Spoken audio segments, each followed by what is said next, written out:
I am Clara, 64 years old, a widow who spent 30 years inhaling the scorching chemical heat of a commercial dry cleaner to put my son through dental school completely debt-free. And yet, while standing in the grocery store picking out their favorite holiday roast, my son told me I was not welcome for Christmas because the children would simply be happier if I were not there. The grocery store was a madhouse of holiday energy. Carts rattled past me filled with brightly colored wrapping paper and baking supplies. Cheerful carols played over the overhead speakers. I stood in the specialty butcher section, holding a 12-pound honey-glazed ham. It was the expensive kind, the exact kind Tom loved. My shopping cart was already overflowing with everything they had requested for Christmas dinner. Organic vegetables for Brenda, 3 different types of imported cheese, expensive sparkling cider for my grandchildren. I had spent over $400 in the last 20 minutes alone. I always overspent at Christmas. I wanted everything to be absolutely perfect for them. I balanced the heavy ham on the edge of my cart and pulled out my phone. I needed to know if I should also order a turkey. Tom always liked to have options. The phone rang 3 times before the line clicked open. But it was not my son who answered. It was Brenda. Her voice came through the speaker with that familiar clipped tone she reserved for telemarketers and me. "Tom is busy right now, Clara. What do you need?" I ignored the sharp sting of her greeting. "I am at the store, Brenda. I have the ham, but I wanted to check if Tom also wants a turkey this year." A heavy sigh echoed through the phone.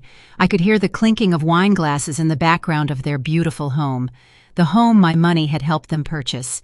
"Clara, I thought Tom already told you," Brenda said casually, as if she were discussing the weather. "We are hosting my parents and my sister this year. The house is going to be completely full. You are off the guest list. You do not need to come." I froze. A woman with a squeaky shopping cart pushed past me and bumped my elbow, but I barely felt it. The cold air from the meat cooler suddenly seemed to sink directly into my bones. "Off the guest list." I repeated the words. They tasted strange and bitter in my mouth. "Brenda, I am Tom's mother. I am the grandmother of those children." "It is just too much of a hassle, Clara," she replied. Her tone was completely devoid of empathy. "My family is used to a certain standard of holiday entertaining. You always bring those heavy casseroles and it just clashes with the aesthetic. Plus, we need the guest room for my sister. Hold on, Tom wants to speak with you." There was a rustling on the phone. Then my son's voice came on the line. The son I had worked 30 years to support. The son whose dental school tuition I had paid in full by working double shifts at the dry cleaner, breathing in toxic fumes until my lungs burned. "Mom, listen," Tom said. He sounded deeply annoyed, like a man trying to swat away a persistent fly. "Brenda is right. It is just going to be too crowded and too stressful. You always hover over the kids and complain about the noise." "Tom," I whispered. I gripped the handle of the shopping cart so tightly my knuckles turned white. "It is Christmas. I have presents for the children. I bought everything you asked for." "Just ship the presents," Tom replied flatly. "Honestly, Mom, it is better this way. The kids will be happier if you are not there. The kids will be happier if you are not there." Those 10 words struck me with the force of a physical blow. The bustling noise of the grocery store faded into a muted hum. The holiday music died away in my ears.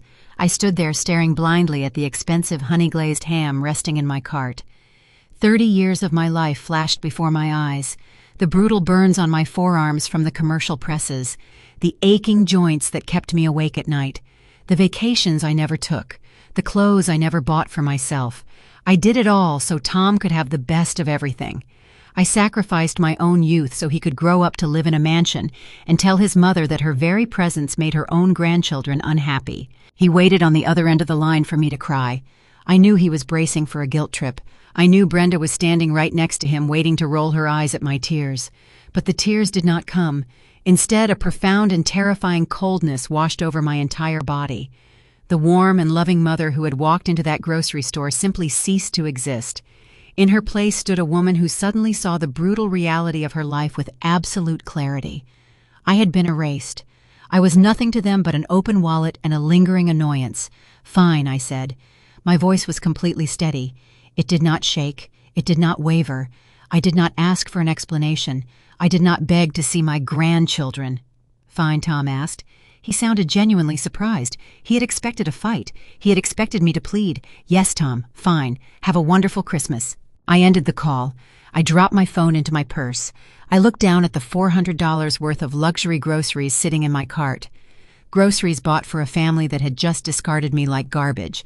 I did not leave the cart. I did not walk out of the store to cry in my car. I reached out, picked up the 12-pound honey-glazed ham, and placed it firmly back in the cart. The grief was already gone. I had a lot of food to buy. I pushed my cart straight toward the main aisle and began pulling items from the shelves with rapid precision. I grabbed 6 more honey-glazed hams. I loaded 10 frozen turkeys into my basket. The cart became incredibly heavy, but I leaned my weight against the handle and kept moving. I took every box of premium stuffing mix. I cleared out the entire display of imported cheeses and artisan crackers. I grabbed gallons of sparkling cider and dozens of freshly baked pies from the bakery section. When the first cart was full, I left it near the customer service desk and grabbed a second one, then I grabbed a third. The store manager walked over to me. He was a young man wearing a green polo shirt and a nervous expression. "Excuse me, ma'am," he said. "Do you need assistance or are you shopping for a restaurant today?" I turned to face him. "I need 2 of your employees to help me clear out the remaining holiday stock from the meat department and the bakery," I said. I handed him my platinum credit card. "Please start ringing it up immediately. I have a tight schedule to keep today." It took 3 different cash registers and 4 employees to process everything. The scanners beeped continuously for 10 solid minutes. The final bill came to just over $6,000. The young manager stared at the long paper receipt with wide eyes before handing it to me along with my card. He asked where I was taking all this food on such short notice. I told him to just help me load it into my vehicle. We walked out to the parking lot in a strange procession. 4 grocery store employees pushing overflowing carts behind me. The winter air was freezing, and a light snow had started to fall, but I did not feel the cold. I unlocked my large sport utility vehicle and folded down all the back seats. We packed the groceries into every available inch of space. Heavy turkeys and hams filled the trunk. Bags of fresh vegetables and stacked boxes of pies covered the floorboards. The employees wished me a Merry Christmas and hurried back inside the warm store. I closed the heavy trunk and got into the driver's seat. I turned the key and the engine roared to life. I did not drive toward my empty house. I did not drive toward the upscale neighborhood where my son lived. I turned the steering wheel sharply and merged onto the highway heading south. The drive took exactly 25 minutes. I navigated the busy holiday traffic with total focus. I watched the neighborhoods shift outside my window from wealthy suburban enclaves to older industrial blocks. I pulled into the cracked asphalt parking lot of the Oak Creek Veterans Shelter. The building was a repurposed brick warehouse with frosted windows and a worn wooden ramp leading up to the double front doors. A few men in heavy winter coats stood near the entrance drinking coffee from paper cups and talking quietly among themselves. I parked as close to the ramp as possible and turned off the engine. I stepped out of the vehicle and walked straight up to the men. "Gentlemen, I have a car full of fresh holiday groceries, and I need some strong hands to bring it all inside," I said. The men looked surprised, but they immediately crushed their paper cups and followed me to the vehicle. When I popped the trunk, their eyes widened. One of the men let out a low whistle and called out to the front desk. Within minutes, a dozen veterans were forming an organized assembly line. They moved with quiet military efficiency. They passed the heavy turkeys and hams from the car to the ramp and directly into the building. I carried a large box of assorted fruit pies and followed the line inside. The shelter was clean, but desperately underfunded. The fluorescent lights overhead flickered slightly. The dining area consisted of long folding tables and mismatched plastic chairs. The kitchen in the back was spotless, but the equipment looked 30 years old. The men stacked the groceries on every available stainless steel counter space in the kitchen. A tall man with graying hair and a thick canvas jacket walked out from a small side office. He looked at the mountain of premium food covering the counters and then looked at me. He extended a rough, calloused hand and introduced himself as Director Davis. He explained that he managed the facility and coordinated all the local donation programs. I shook his hand firmly. "I am Clara," I said. "I had a sudden change of holiday plans, and I decided this food would be much better appreciated here by your people." Director Davis stared at the glazed hams and the frozen turkeys. "Clara, this is absolutely incredible," he said. His voice was thick with sudden emotion. We were planning to serve a very basic pasta dinner for Christmas this year because our city funding was cut last month. This food will feed over 200 men tonight. We can give them a real holiday feast. You have absolutely no idea what this means to us. How can we possibly thank you? I looked around the busy room. I saw the men sorting the boxes with gentle, careful movements. I saw the worn-out chairs and the chipped linoleum floor. I turned my attention back to Director Davis. The gratitude in his face was entirely genuine. He was not looking at me like an inconvenience. He was not looking at me like an old relic taking up too much space. He treated me with absolute respect. "You do not need to thank me, Director Davis," I said. I spoke loudly enough for the veterans nearby to hear.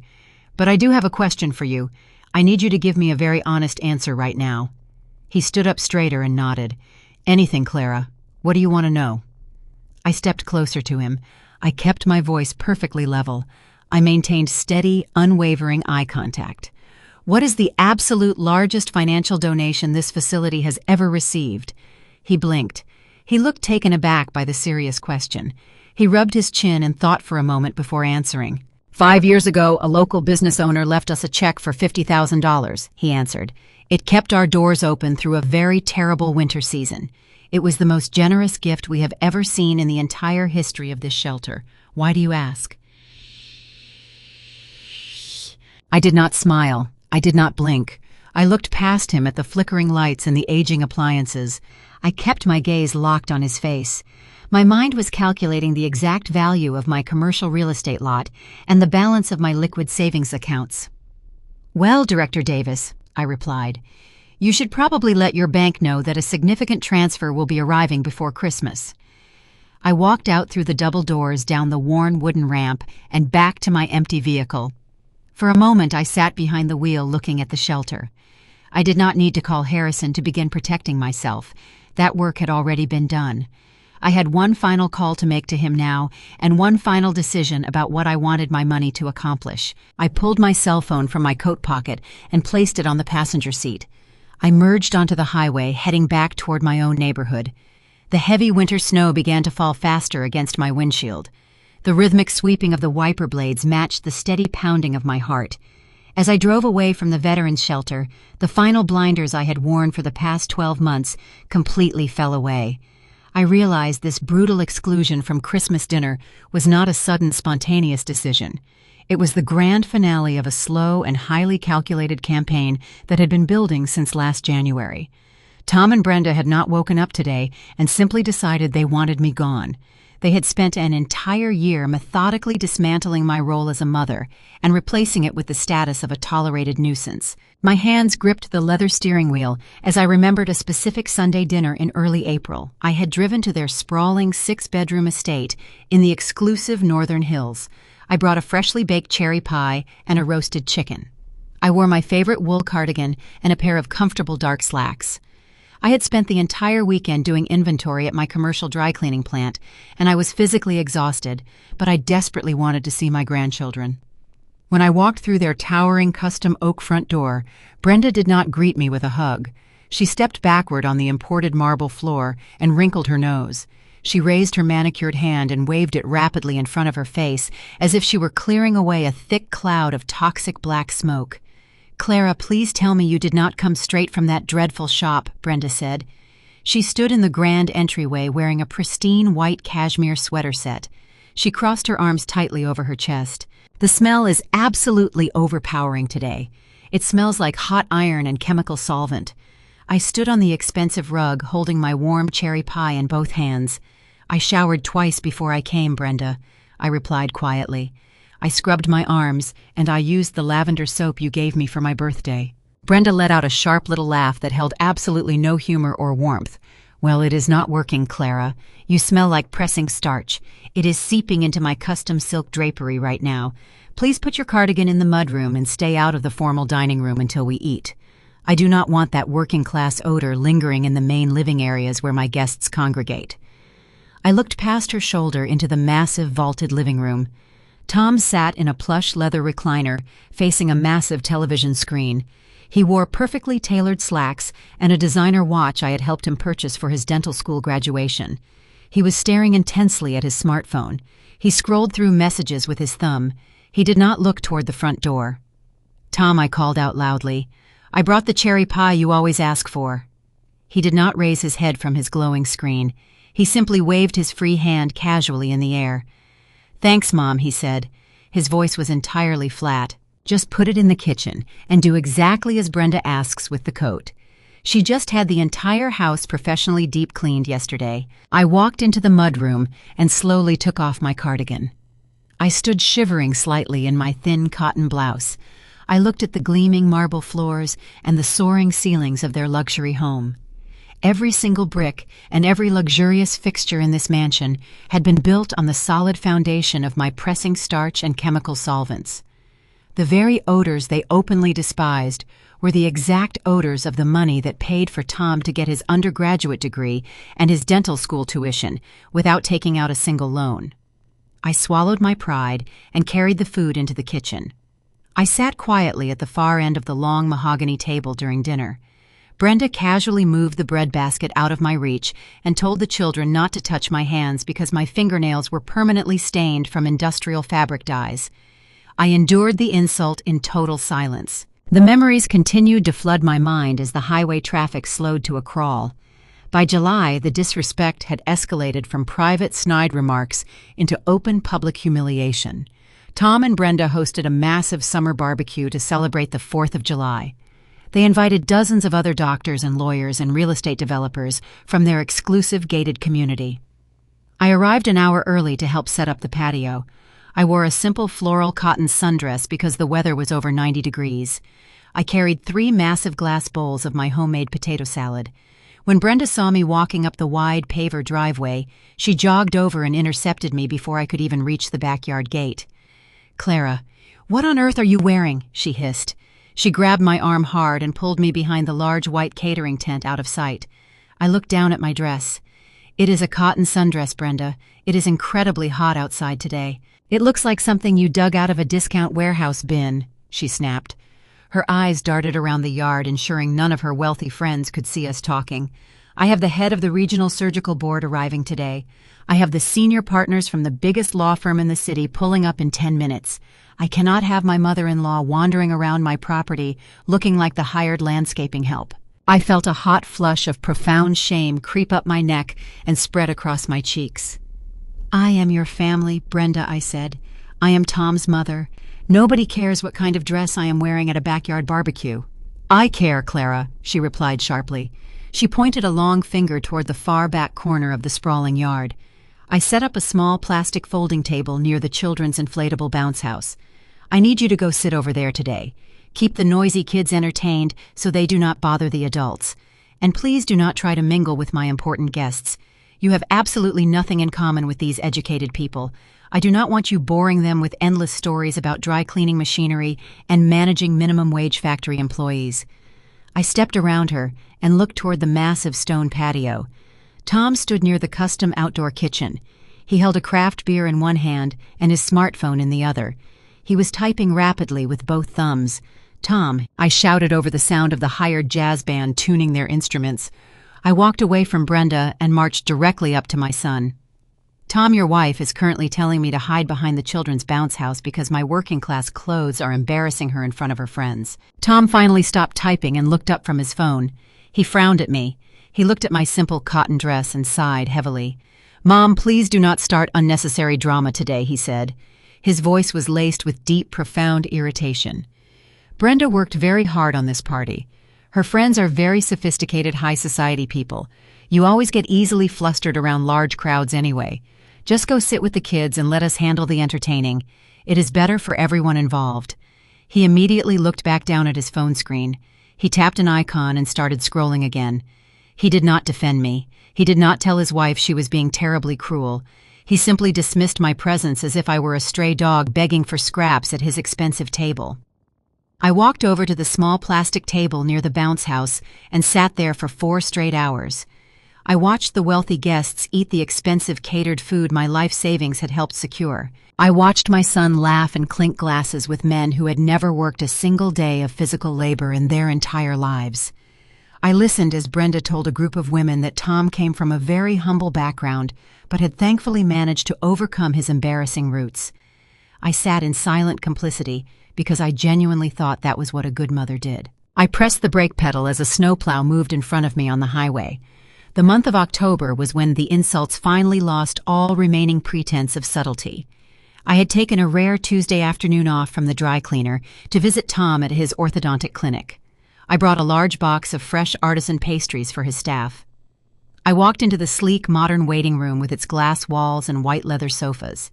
The receptionist told me Tom was back in his private office, and I could go straight in. I pushed open his heavy oak door and smiled, but the smile froze instantly on my face. Brenda was sitting on the edge of his massive mahogany desk. They were arguing in low, intense whispers. When the door clicked shut behind me, they both snapped their heads in my direction. "What are you doing here?" Clara Brenda demanded. She stood up quickly and smoothed her designer pencil skirt. "I brought some fresh pastries for the staff," I said gently. I held up the white bakery box. "I just wanted to say hello to my son on my afternoon off." "This is a professional medical environment," Clara Brenda said. She marched across the room and snatched the bakery box directly out of my hands. She tossed it ruthlessly into the metal trash can by the door. "You cannot just waltz in here smelling like industrial bleach and looking like a tired factory worker. Tom has extremely high-end clients sitting in the waiting room right now. If they see you, they will think we run a charity clinic for the homeless." I looked at Tom. I waited for him to stand up from his desk. I waited for him to finally tell his wife to stop speaking to me this way. Instead, he leaned back in his expensive ergonomic chair and picked up his smartphone. He stared blankly at the screen and began scrolling through his emails. "Tom," I said. My voice trembled slightly in the quiet room. "Are you really going to sit there and let her speak to me this way in your own office?" Tom let out a long, exasperated breath.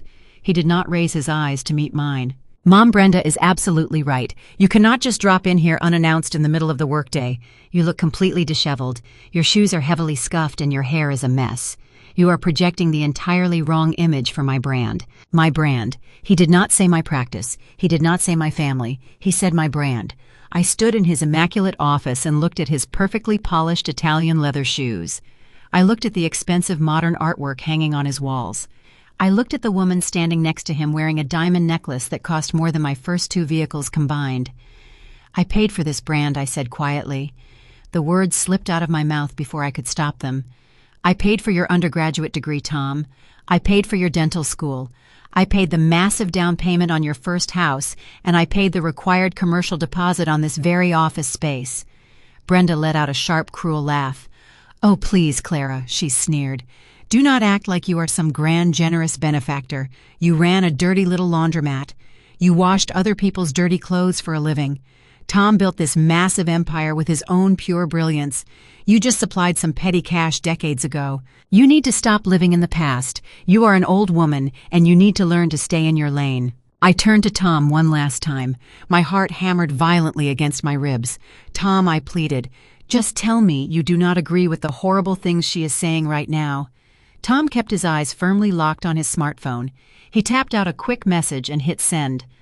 "Mom, just go home," he said flatly. "You are embarrassing yourself. You are embarrassing me.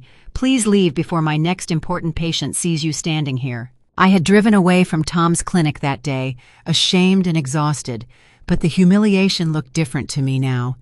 Brenda's comments about my clothes, my hair, and the smell of starch had never been harmless snobbery. Tom's silence had never been neutrality. Each insult had trained me to accept a smaller place in their lives, and each time Tom stared at his phone instead of defending me, he gave Brenda permission to push me farther out. Sitting behind the wheel in the falling snow, I finally stopped making excuses for either of them. I had spent a year confusing endurance with love. The memories no longer made me want to beg for kindness. They sharpened me. They reminded me that the woman they dismissed as a tired dry cleaner had negotiated leases, survived recessions, managed payroll, fought zoning disputes, and built a valuable business with her own hands. I had been patient. I had not become powerless. The calculated cruelty did not stop with Brenda simply pushing me out of sight at social gatherings or Tom turning a blind eye in his dental clinic. By the time November arrived, the dynamic shifted into something far more sinister. The hostility took a sharp new direction when Brenda invited her older sister Sarah to join our regular Sunday family dinners. Sarah was a highly aggressive commercial real estate agent in the downtown district. She drove a leased silver Porsche and wore sharp tailored suits that looked like they cost more than a standard mortgage payment. She had bleach blonde hair pulled back into a severe tight bun and a smile that never quite reached her cold blue eyes. Sarah began showing up at Tom and Brenda's house every single time I was invited over. I immediately noticed a distinct change in how they orchestrated the evenings. Before Sarah arrived, Brenda would just ignore me or make snide remarks about my clothes. But when Sarah was sitting at the massive formal dining table, the entire atmosphere felt like an interrogation disguised as casual family conversation. Sarah treated me exactly like an infant. When I walked into the house, she would greet me with an exaggerated high-pitched tone, as if she were speaking to a toddler or a very slow dog. "Oh, look," Brenda Sarah said loudly during the second week of November. She stood in the grand foyer holding a crystal wine glass. "Clara managed to find her way here all by herself. Did you get turned around on the highway again, Clara? You know the roads get so confusing when it gets dark early. I had never gotten lost on the highway in my entire life." I looked at her perfectly painted red lips and felt a cold prickle of warning at the base of my neck. "I drove straight here, Sarah," I replied evenly. "I have been driving this exact route for 5 years." "Well, we just worry about you at your advanced age," Sarah countered. She stepped closer to me, and her eyes darted down to my chest. I was wearing a simple navy blue sweater, but pinned to the lapel was a vintage gold and sapphire brooch. My late husband had given it to me for our 10th wedding anniversary. It was my most prized possession. Sarah reached out without asking permission and tapped her long acrylic fingernail directly against the blue stone. "That is an interesting piece, Clara," she said. "The gold setting looks like mid-century design, probably 14 karat. The sapphires are a bit cloudy, but the vintage market is completely starved for authentic pieces right now. I have an appraiser friend who handles estate liquidations for my older clients. He could probably get you $4,000 or $5,000 for this at a private auction. Why do you hold on to old heavy things like this when you could just liquidate them for cash?" I stepped backward and pulled my sweater closer to my chest. "It was a gift from my husband, Sarah. It is not for sale." Sarah laughed and took a slow sip of her wine. "Of course not," she said dismissively. "Older generations always hold on to dead weight out of pure sentimentality. It is a terrible financial habit." We moved into the formal dining room for dinner. Tom sat at the head of the table slicing a roast beef while Brenda poured sparkling water for the children. Sarah took the seat directly across from me. She barely touched her food. Instead, she spent the entire meal steering the conversation toward one specific topic: my commercial property. My dry cleaning plant sat on 2 acres of prime real estate just 3 miles from the newly renovated downtown commercial district. When my husband and I bought the lot 30 years ago, it was an industrial wasteland. Today, it was one of the most highly sought-after commercial parcels in the entire county. Developers were rapidly buying up the surrounding warehouses and turning them into luxury apartments and retail spaces. "I drove past your little laundry shop yesterday," Clara Sarah said. She rested her elbows on the expensive mahogany table and leaned toward me.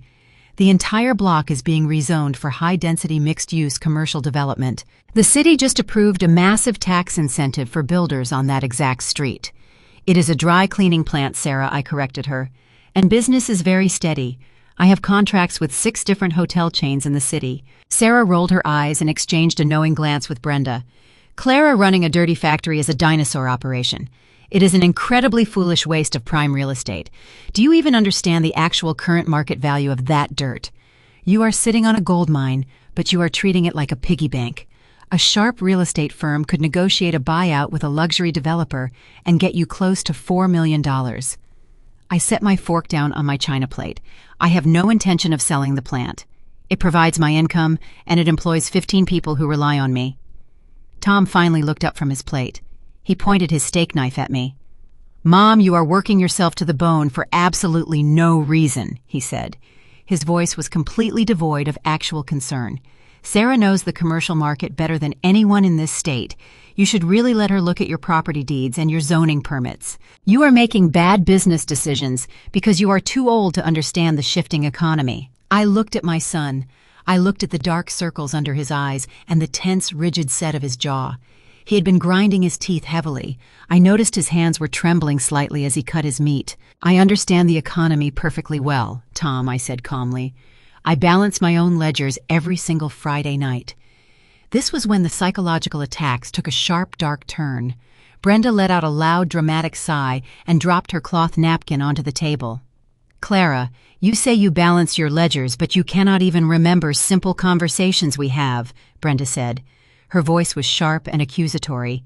"You are completely slipping." I frowned and looked at her. "I have a perfect memory, Brenda. I do not know what you are talking about." Sarah jumped in immediately. She leaned across the table like a predator zeroing in on a wounded animal. "Brenda told me you completely forgot to pick up the children from their private tutoring session last Thursday," Sarah said loudly. She spoke very slowly, emphasizing every single syllable. "She said you left the kids standing in the freezing rain for 2 hours because you forgot what day of the week it was." My heart hammered against my ribs. "Brenda, you never asked me to pick up the children on Thursday," I said. My voice rose slightly in defense. "I was at the plant all afternoon repairing a broken steam press. You never called me. You never sent a message." Brenda shook her head and looked at Tom with an expression of deep, exaggerated pity. "Tom, do you see this?" Brenda asked. She reached over and touched her husband's arm. "I called her twice on Wednesday night, and we talked about it for 10 minutes. She is completely losing her grip on reality. She is becoming a danger to the children." Tom stared at me. His eyes were cold and completely devoid of affection. "Mom, you really need to stop being so defensive when your memory fails. It is a natural part of aging, but you cannot keep denying it." I sat frozen in my chair. I knew for an absolute fact that Brenda had not called me on Wednesday. I knew I had not forgotten my grandchildren. They were gaslighting me right at the dinner table. They were coordinating their lies to make me doubt my own sanity. "This is exactly what I have been telling you," Sarah said smoothly. She leaned back in her chair and swirled her expensive wine. "Clara is struggling to maintain basic cognitive functions. It is incredibly irresponsible to let her continue managing a commercial factory and millions of dollars in real estate assets. She needs younger, sharper minds to step in and handle her affairs before she accidentally bankrupts herself or forgets to pay the commercial property taxes. You need to intervene, Tom. It is your duty as her son." I looked around the table at the three of them, Brenda with her cruel, satisfied smirk, Sarah with her calculating, aggressive stare, Tom with his nervous, trembling hands and desperate eyes. For the past year, I had endured the snide remarks about my clothes. I had swallowed the shame of being hidden behind bounce houses and dismissed in dental clinics. I had attributed their awful behavior to simple rudeness and ungrateful arrogance.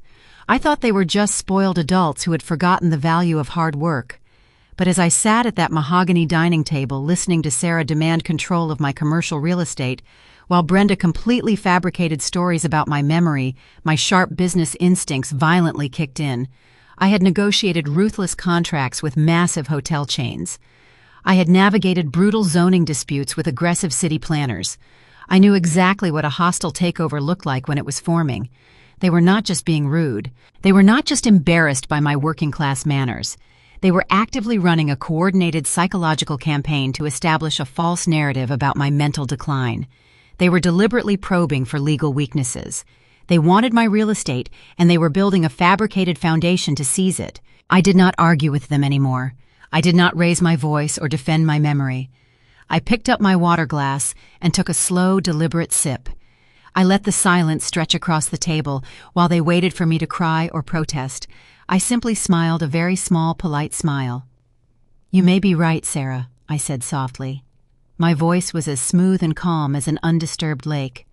"Perhaps I am getting a little too old to handle everything by myself. Perhaps I do need to start thinking about reorganizing my assets for the future." Sarah's eyes lit up with greedy triumph. She flashed a victorious look at Tom and Brenda. "See," Sarah said, "that is the smartest thing you have said all night, Clara. I can bring some preliminary paperwork over next week just to get you started on protecting your estate. We can make it very easy for you." I nodded politely and returned to my meal. I endured the rest of the dinner in complete silence, while Sarah lectured me on the benefits of transferring commercial deeds into family trusts controlled by a power of attorney. I let her talk. I let her reveal the entire scope of her greedy ambition. Every word she spoke gave me exactly the information I needed. They thought I was a broken old woman, surrendering to their superior intellect. They did not realize they had just triggered the defensive wrath of a woman who built a multi-million-dollar business from scratch. I knew they were plotting something massive, and I knew I had to find out exactly how deep their financial desperation truly ran. After dinner, Brenda moved us into the living room for coffee, and Sarah kept pressing the same point from a different angle. She warned me about lawsuits, taxes, injured workers, and the supposed danger of letting an aging woman manage commercial property. I answered her calmly. My safety record was clean, my insurance was current, and I knew my books better than anyone else at that table. Tom scoffed and told me to stop pretending I was a corporate titan. Then Brenda finally said what all three of them had been circling around. She suggested that I should retire into assisted living and let Tom and Sarah handle my money. Where exactly would I go? I asked. Sarah answered too quickly. She named a state-run memory care facility near the county line, describing its locked wards as though they were a resort. She said the proceeds from selling my plant could pay for my basic room and board, while Tom and Brenda managed whatever remained. That sentence told me more than all of Sarah's market talk. They were not imagining a comfortable retirement for me. They were imagining me contained, separated from my business, and unable to challenge whatever they did with the money. I stood and said I had heard enough. Tom immediately moved between me and the foyer. His voice lost the soft coating of concern. Mom, we are not asking you to do this. We are telling you what needs to happen. You need to turn the property management over to me and Sarah before the end of the year. If you refuse, we will have to explore legal avenues to protect you from yourself. There it was, the threat of a conservatorship, delivered before they had shown me a single legitimate reason I needed one. I looked at the strain around Tom's eyes and the tremor in his hands and understood that their urgency was not about my health. Something was forcing them to move fast. I told him I would think carefully about everything they had said. Sarah followed me to the door, pushed her business card into my hand, and ordered me to call her office on Monday because my mind was slipping fast. I slipped the card into my coat pocket and walked into the cold night without arguing. By then I knew what I was looking at, not merely an ungrateful family, but the early stages of a takeover. What I still did not know was why they needed my property so badly. Thanksgiving was only days away, and I intended to find out. I carried a heavy porcelain platter of roasted root vegetables through the swinging kitchen doors and placed it at the very far end of the crowded dining room table. Thanksgiving dinner was in full swing, but my presence felt entirely like an administrative error. Brenda had only extended the invitation 3 days prior via a cold text message stating I could come if I agreed to sit at the overflow table near the drafty bay windows. I had accepted the insulting offer because I needed to see exactly how they were operating. I walked around the massive dining table and realized there was no chair at my designated place setting. Brenda, there is no chair for me at the end of the table, I said. Brenda looked up from her wine glass and waved a dismissive hand toward the hallway. Oh, just go grab one of the heavy wooden chairs from Tom's home office, Clara. We ran out of the matching dining chairs when Sarah brought her new boyfriend. I turned away from the noisy room and walked down the long carpeted hallway toward the back of the house. The heavy oak door to my son's private office was slightly ajar. I pushed it open and stepped inside. The room was completely dark, except for a harsh blue light glowing directly from the center of the massive mahogany desk. I walked over to grab the heavy leather guest chair sitting in the corner. As I reached for the wooden armrest, my eyes fell upon the glowing light. It was Tom's large tablet computer. He had neglected to lock the screen before coming out to carve the turkey. The device was displaying an open email application. The text was enlarged and practically screaming off the screen. I did not intend to snoop through his private correspondence, but the subject line of the open email caught my attention like a physical blow to the chest. The bold text read, "Final notice of default and imminent property seizure." I let go of the leather chair. I stepped directly behind his desk and leaned over the glowing screen. I placed my finger on the smooth glass and began to scroll carefully through the open message thread. The emails were bouncing rapidly between Tom and Brenda and Sarah. The timestamps showed they had been furiously arguing back and forth just 20 minutes ago while I was in the kitchen slicing the holiday bread. The first email I read was from a senior collections officer at the Internal Revenue Service. It stated that Thomas and Brenda had failed to respond to 3 previous warnings regarding unpaid federal income taxes. The total amount owed to the government was staggering. They were in arrears for over $240,000. The federal agent clearly outlined that a formal tax lien was being placed on their primary residence effective immediately. I felt my breath catch in my throat. I scrolled down to the next message in the chain. It was a panicked response sent by Tom directly to Brenda. "Brenda, the clinic is completely underwater," Tom wrote in the email. "My patient numbers are down 40% this quarter. The equipment leasing company just called and threatened to repossess the new panoramic diagnostic machines by Friday if we do not wire them $30,000. We have no liquid cash left in the business accounts. I cannot float another payroll cycle for the dental hygienists. We are completely bankrupt." I stared at the words my son had typed. My successful, affluent son was drowning. The image of the perfect, wealthy orthodontist was nothing but a fragile glass facade. I kept my finger on the screen and swiped further down to read Brenda's frantic reply. "You need to fix this right now," Brenda fired back in her message. "The bank sent another foreclosure warning about this house yesterday morning. We are 4 months behind on the mortgage. If they lock the gates and take this property, my parents will find out we are broke. I will not be humiliated in front of my family. I refuse to move into some cheap rental apartment. You need to call Sarah and ask her how fast we can liquidate an asset." I read the word liquidate, and a cold shiver ran down my spine. I scrolled down to the most recent email in the chain. It was sent by Sarah just a few moments before dinner began. Sarah had attached a series of high-resolution commercial real estate documents to the email. I recognized the documents immediately. They were the zoning maps and the parcel appraisals for my dry cleaning plant. "Stop panicking," Sarah wrote in the email. "I am handling the liquidation strategy right now. I just got off the phone with the commercial developer. He is extremely eager to buy Clara's lot. He is offering $4.2 million in cash for the raw land. That is more than enough money to pay off the IRS tax lien and save your mansion from foreclosure and clear the debt at Tom's dental clinic." I gripped the edge of the mahogany desk to steady myself. The physical reality of their deception was laying right in front of me in sharp black and white text. They were not just being rude to me at family dinners.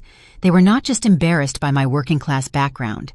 They were actively orchestrating a massive financial rescue mission to save themselves from total ruin by sacrificing my entire livelihood. I tapped the screen and opened the commercial appraisal attachment Sarah had provided. The document was incredibly detailed. It listed the exact square footage of my factory. It outlined the demolition costs required to tear down the building I had worked inside for 30 years. It included a projected timeline for transferring the deed from my name into a corporate trust controlled by Tom. I swiped back to the email thread and read the final paragraph of Sarah's message. "The only obstacle left is getting Clara removed from the title," Sarah wrote. "Tom, you need to finalize that medical assessment with Dr. Kenneth Sterling immediately. Once we have the official medical declaration that your mother is cognitively unfit, we can trigger the emergency power of attorney. We will put her in that state-run memory care ward by the end of December. The developer will wire the $4 million into your account the very next morning. Just keep smiling at dinner tonight and play along." I lifted my hand away from the glowing tablet. The blue light illuminated the dark office, casting long, distorted shadows against the walls. The sheer magnitude of their betrayal crashed over me in a massive, suffocating wave. They were going to steal my $4 million property to pay off their own reckless debts. They were going to throw me into a locked psychiatric ward simply because they could not afford their luxury lifestyle anymore. I did not panic. I did not run out into the dining room and scream at them. I pulled my own cell phone from my pocket. I opened the camera application and turned off the flash. I leaned over Tom's desk and systematically photographed every single email on the screen. I captured the IRS tax lien notices. I took clear pictures of the foreclosure warnings on their mansion. I photographed the emails detailing the clinic's bankruptcy. Finally, I took perfectly focused pictures of Sarah's commercial real estate appraisal and her explicit written plan to have me declared medically incompetent. I checked my phone gallery to ensure every single image was crystal clear and readable. I had 30 high-resolution photographs documenting their entire criminal conspiracy. I slipped my phone back into my pocket and smoothed the fabric of my slacks. I took a deep, slow breath to steady my racing heart. I walked over to the corner of the room and picked up the heavy leather guest chair. I carried it out of the dark office and pulled the oak door shut behind me, leaving it exactly as I had found it. I walked back down the long carpeted hallway toward the dining room. I could hear the loud, cheerful sounds of clinking wine glasses and booming laughter. I could hear Tom telling Sarah's new boyfriend about his highly successful dental practice. I could hear Brenda bragging about her expensive home renovations to her mother. I carried the chair to the very end of the table near the drafty bay windows. I set it down quietly and took my seat. No one noticed my return. No one asked why it took me so long to fetch a chair. I looked down the length of the table at my son. He was smiling broadly and pouring another glass of expensive red wine. He looked completely carefree and successful. I picked up my fork and took a bite of roasted turkey. I chewed slowly and swallowed. I looked at Brenda, who was adjusting her diamond necklace and laughing loudly at a joke. I looked at Sarah, who was typing on her phone under the table, probably finalizing the sale of my life's work. I sat in silent, calculating observation. The puzzle pieces had completely snapped into place. Their hostility was not born of simple arrogance. It was born of absolute, desperate financial terror. They were drowning in massive debt, and they viewed my property as their only life raft. I knew exactly what I needed to do. I had to remain perfectly composed. I had to let them believe their master plan was working flawlessly. I had to play the role of the frail, forgetful old woman they desperately needed me to be. Tomorrow morning, I would take my digital evidence directly to my lawyer, and we would begin constructing an impenetrable fortress around my assets. I continued to eat my Thanksgiving dinner in the drafty corner of their mansion, plotting my own devastating counterstrike. When I finished the last bite of turkey, I set my fork on the plate and stood. Tom and Sarah were already moving toward the living room with glasses of brandy, while Brenda complained to her mother about the catering staff. I began stacking the dirty dinner plates, keeping my expression as ordinary as possible. Brenda turned her head and waved her manicured hand at me. "Leave those plates alone," Brenda snapped. "The cleaning crew will handle the mess tomorrow morning. Just go get your coat from the mudroom. It is getting late, and Tom has an early golf tea time with a municipal judge tomorrow." I nodded obediently. I walked down the long carpeted hallway toward the mudroom, but I did not retrieve my coat. My mind was racing through the photographs I had taken on my phone. Photographs were good, but digital copies of the actual source files were absolutely bulletproof. I needed the original email attachments to build an impenetrable legal case. I turned on my heel and walked silently back to the heavy oak door of Tom's private office. The room was still dark. I stepped inside and pushed the door shut behind me until the brass latch clicked perfectly into place. I walked over to the massive mahogany desk and tapped the screen of the tablet. It illuminated instantly. Tom still had not locked the device. I opened his primary email application and bypassed the recent messages about his failing clinic. I tapped the search bar and typed my own name. A dozen different email threads populated the screen. I clicked on a message sent by a man named Dr. Kenneth Sterling. The subject line read Confidential Patient Assessment Draft. I tapped the attached document. The file opened to reveal a highly official-looking medical evaluation bearing the letterhead of a prominent local neurology clinic. I read the patient name at the top, Clara Mitchell. I read the date of the examination. It was dated for the upcoming Friday. They had scheduled a fake medical examination for me in the future. I scrolled down to the clinical notes. Dr. Sterling had fabricated an entire detailed medical history for me. He wrote that I was suffering from severe advanced cognitive decline. He documented completely fictional incidents of me wandering aimlessly around my commercial dry cleaning plant. He claimed I was in immediate physical danger to myself and my employees. He wrote that I regularly forgot the names of my own grandchildren and frequently left heavy industrial machinery running unattended. I read the words and felt a surge of absolute disgust. I have never forgotten a single detail about my business in 30 years. The final paragraph contained the most devastating lie of all.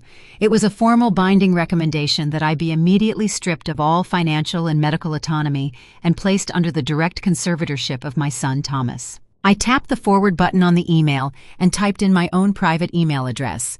I hit send and immediately went into the sent folder to permanently delete the evidence of the transfer. I cleared the trash bin on the application to ensure they would never know I had accessed the file. I went back to the search results on the screen.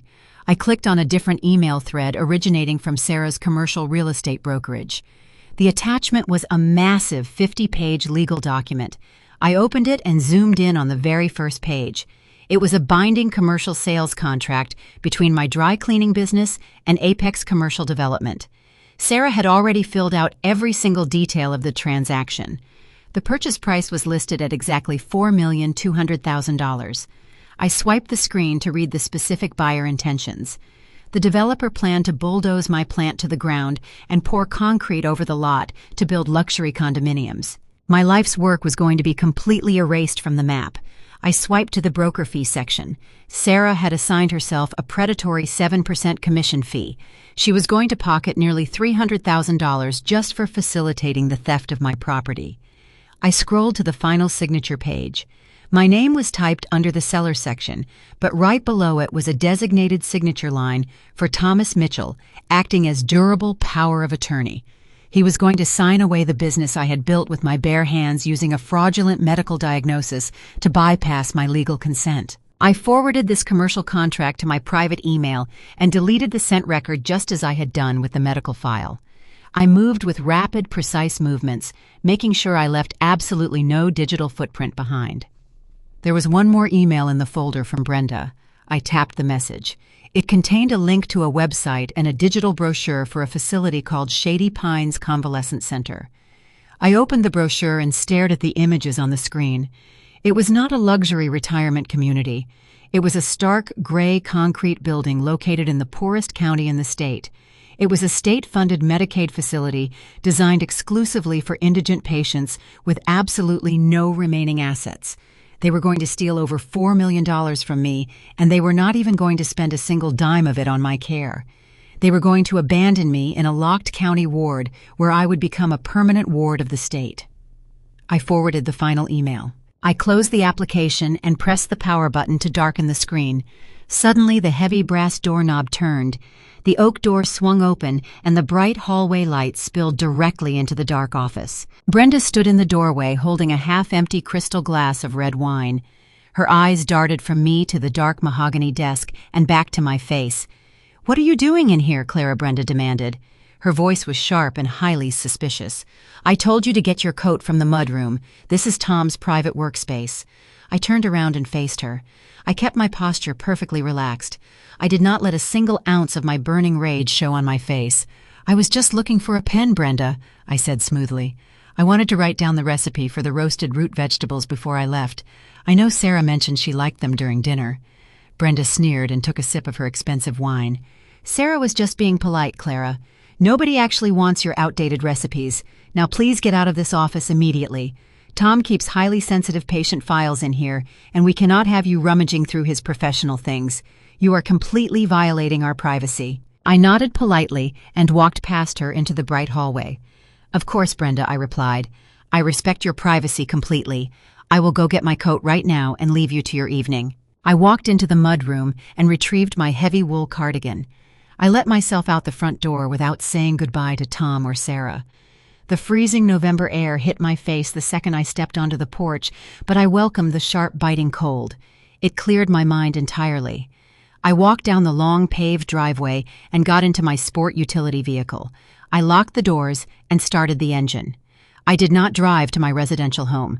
I drove directly to my dry cleaning plant on the other side of the city. The streets were completely empty on Thanksgiving night. The drive took exactly 20 minutes. I unlocked the heavy steel security gates and walked into the dark building. I turned on the harsh overhead industrial lights. The massive steam presses stood silent and cold in the center of the warehouse floor. The smell of chemical solvent and pressing starch filled my lungs. It was the smell of my hard work and my independence. I walked into my small glass-walled office overlooking the factory floor. I sat down at my scarred metal desk and opened my personal laptop computer. I connected to the wireless internet and accessed my private email inbox. I downloaded the 3 files I had forwarded from Tom's tablet. I sent the documents to my laser printer. The machine hummed loudly and pushed out page after page of their elaborate criminal conspiracy. I gathered the warm papers and stacked them neatly on my desk. I placed the fraudulent medical assessment right next to the predatory commercial sales contract. I picked up the brochure for the state facility and read the words out loud to the empty room. Medicaid funded, I read softly. Shared occupancy rooms, restricted visitation rights, state-appointed guardianship protocols. I set the brochure down. I looked at the medical assessment and read the doctor's forged notes out loud. severe advanced cognitive decline, immediate physical danger to herself and her employees, requires permanent locked supervision. I moved my hand over to the sales contract and tapped the purchase amount, $4,200,000. I looked at the clock hanging on the concrete wall. It was nearly midnight. I picked up my office telephone and dialed the personal cell phone number of my estate lawyer, Harrison. I had known Harrison for over 20 years. He handled all my business contracts and my real estate permits. I knew he would be asleep, but this situation could not possibly wait for normal business hours. The phone rang 4 times before he answered. Harrison, speaking his gruff voice, came through the speaker. He sounded tired and groggy. "Harrison, this is Clara," I said. "I need you to wake up and listen to me very carefully." "Clara, it is midnight on Thanksgiving," Harrison replied. "Is everything all right? Are you in some kind of trouble?" "I am not in trouble, Harrison, but my son is currently attempting to steal my commercial property and commit me to a psychiatric ward," I stated flatly. "I have physical printed evidence of a forged medical diagnosis and a pending commercial real estate contract designed to liquidate my entire business. I need to meet you at your law office tomorrow morning at exactly 7 o'clock. We are going to order independent psychological evaluations. We are going to restructure my deeds into an irrevocable trust. We are going to build an absolute fortress around my money, and we are going to let them walk directly into a trap." There was a long, heavy silence on the other end of the line. I could hear Harrison shifting out of his bed. I could hear the immediate shift in his tone from sleepy confusion to sharp professional focus. "Bring every single piece of paper you have," Clara Harrison said firmly. "I will have the coffee ready, and I will call the managing director of your bank to meet us there. We will lock down every asset you own before the sun comes up." At the massive factory I had built from nothing. I placed my hands flat on the stack of printed evidence. The plan was brutally clear, and their intentions were absolute. They wanted to declare me legally incompetent to seize my medical and financial power of attorney and force me into a cheap state-run memory care ward. They were going to let Sarah sell my $4 million commercial lot to a developer simply to save Tom from his own reckless bankruptcy. They thought I was a foolish old woman who would quietly fade away into the background. They were about to discover exactly what happens when you attempt to corner a woman who has spent 30 years fighting for every single dollar she owns. I packed the papers into my leather briefcase and prepared to go to war. I walked out of the glass-walled office and locked the heavy steel doors of my dry cleaning plant. The freezing night air bit at my cheeks, but I did not shiver. I threw my leather briefcase onto the passenger seat of my vehicle and drove back to my empty house. I did not sleep. I spent the remaining hours of the early morning sitting at my kitchen table drinking black coffee and watching the digital clock on the microwave slowly tick toward dawn. At 6 o'clock, I went upstairs and took a scalding hot shower. I dressed in my sharpest tailored suit. I chose a charcoal gray wool blazer and matching trousers. I pinned my vintage gold and sapphire brooch to the lapel, the very same piece of jewelry Sarah had tried to pry from my hands just weeks prior. I gathered my keys and drove straight to the downtown business district. Harrison was already waiting in the lobby of his firm when I pushed through the revolving glass doors at exactly 7 o'clock. He wore a crisp white shirt without a tie and carried a steaming mug of black coffee. He guided me past the empty reception desk and down the silent corridor to his massive corner office. We sat down at his polished conference table. I unlatched my briefcase and slid the thick stack of printed documents across the smooth wood. Harrison put on his reading glasses and picked up the first page. He read through the forged medical assessment. He read the emails detailing the massive tax liens against Tom and Brenda. He scrutinized the predatory commercial real estate contract Sarah had drafted. The silence in the room was absolute. I watched his jaw tighten. I watched his eyes narrow as he processed the sheer scale of the criminal conspiracy my own son had orchestrated. Harrison tapped his pen against the table. "Clara, this is a textbook hostile conservatorship attempt," he said. "They are trying to use a fraudulent medical diagnosis to strip you of your civil rights. Once Tom has a judge sign that emergency order, he becomes the absolute dictator of your life.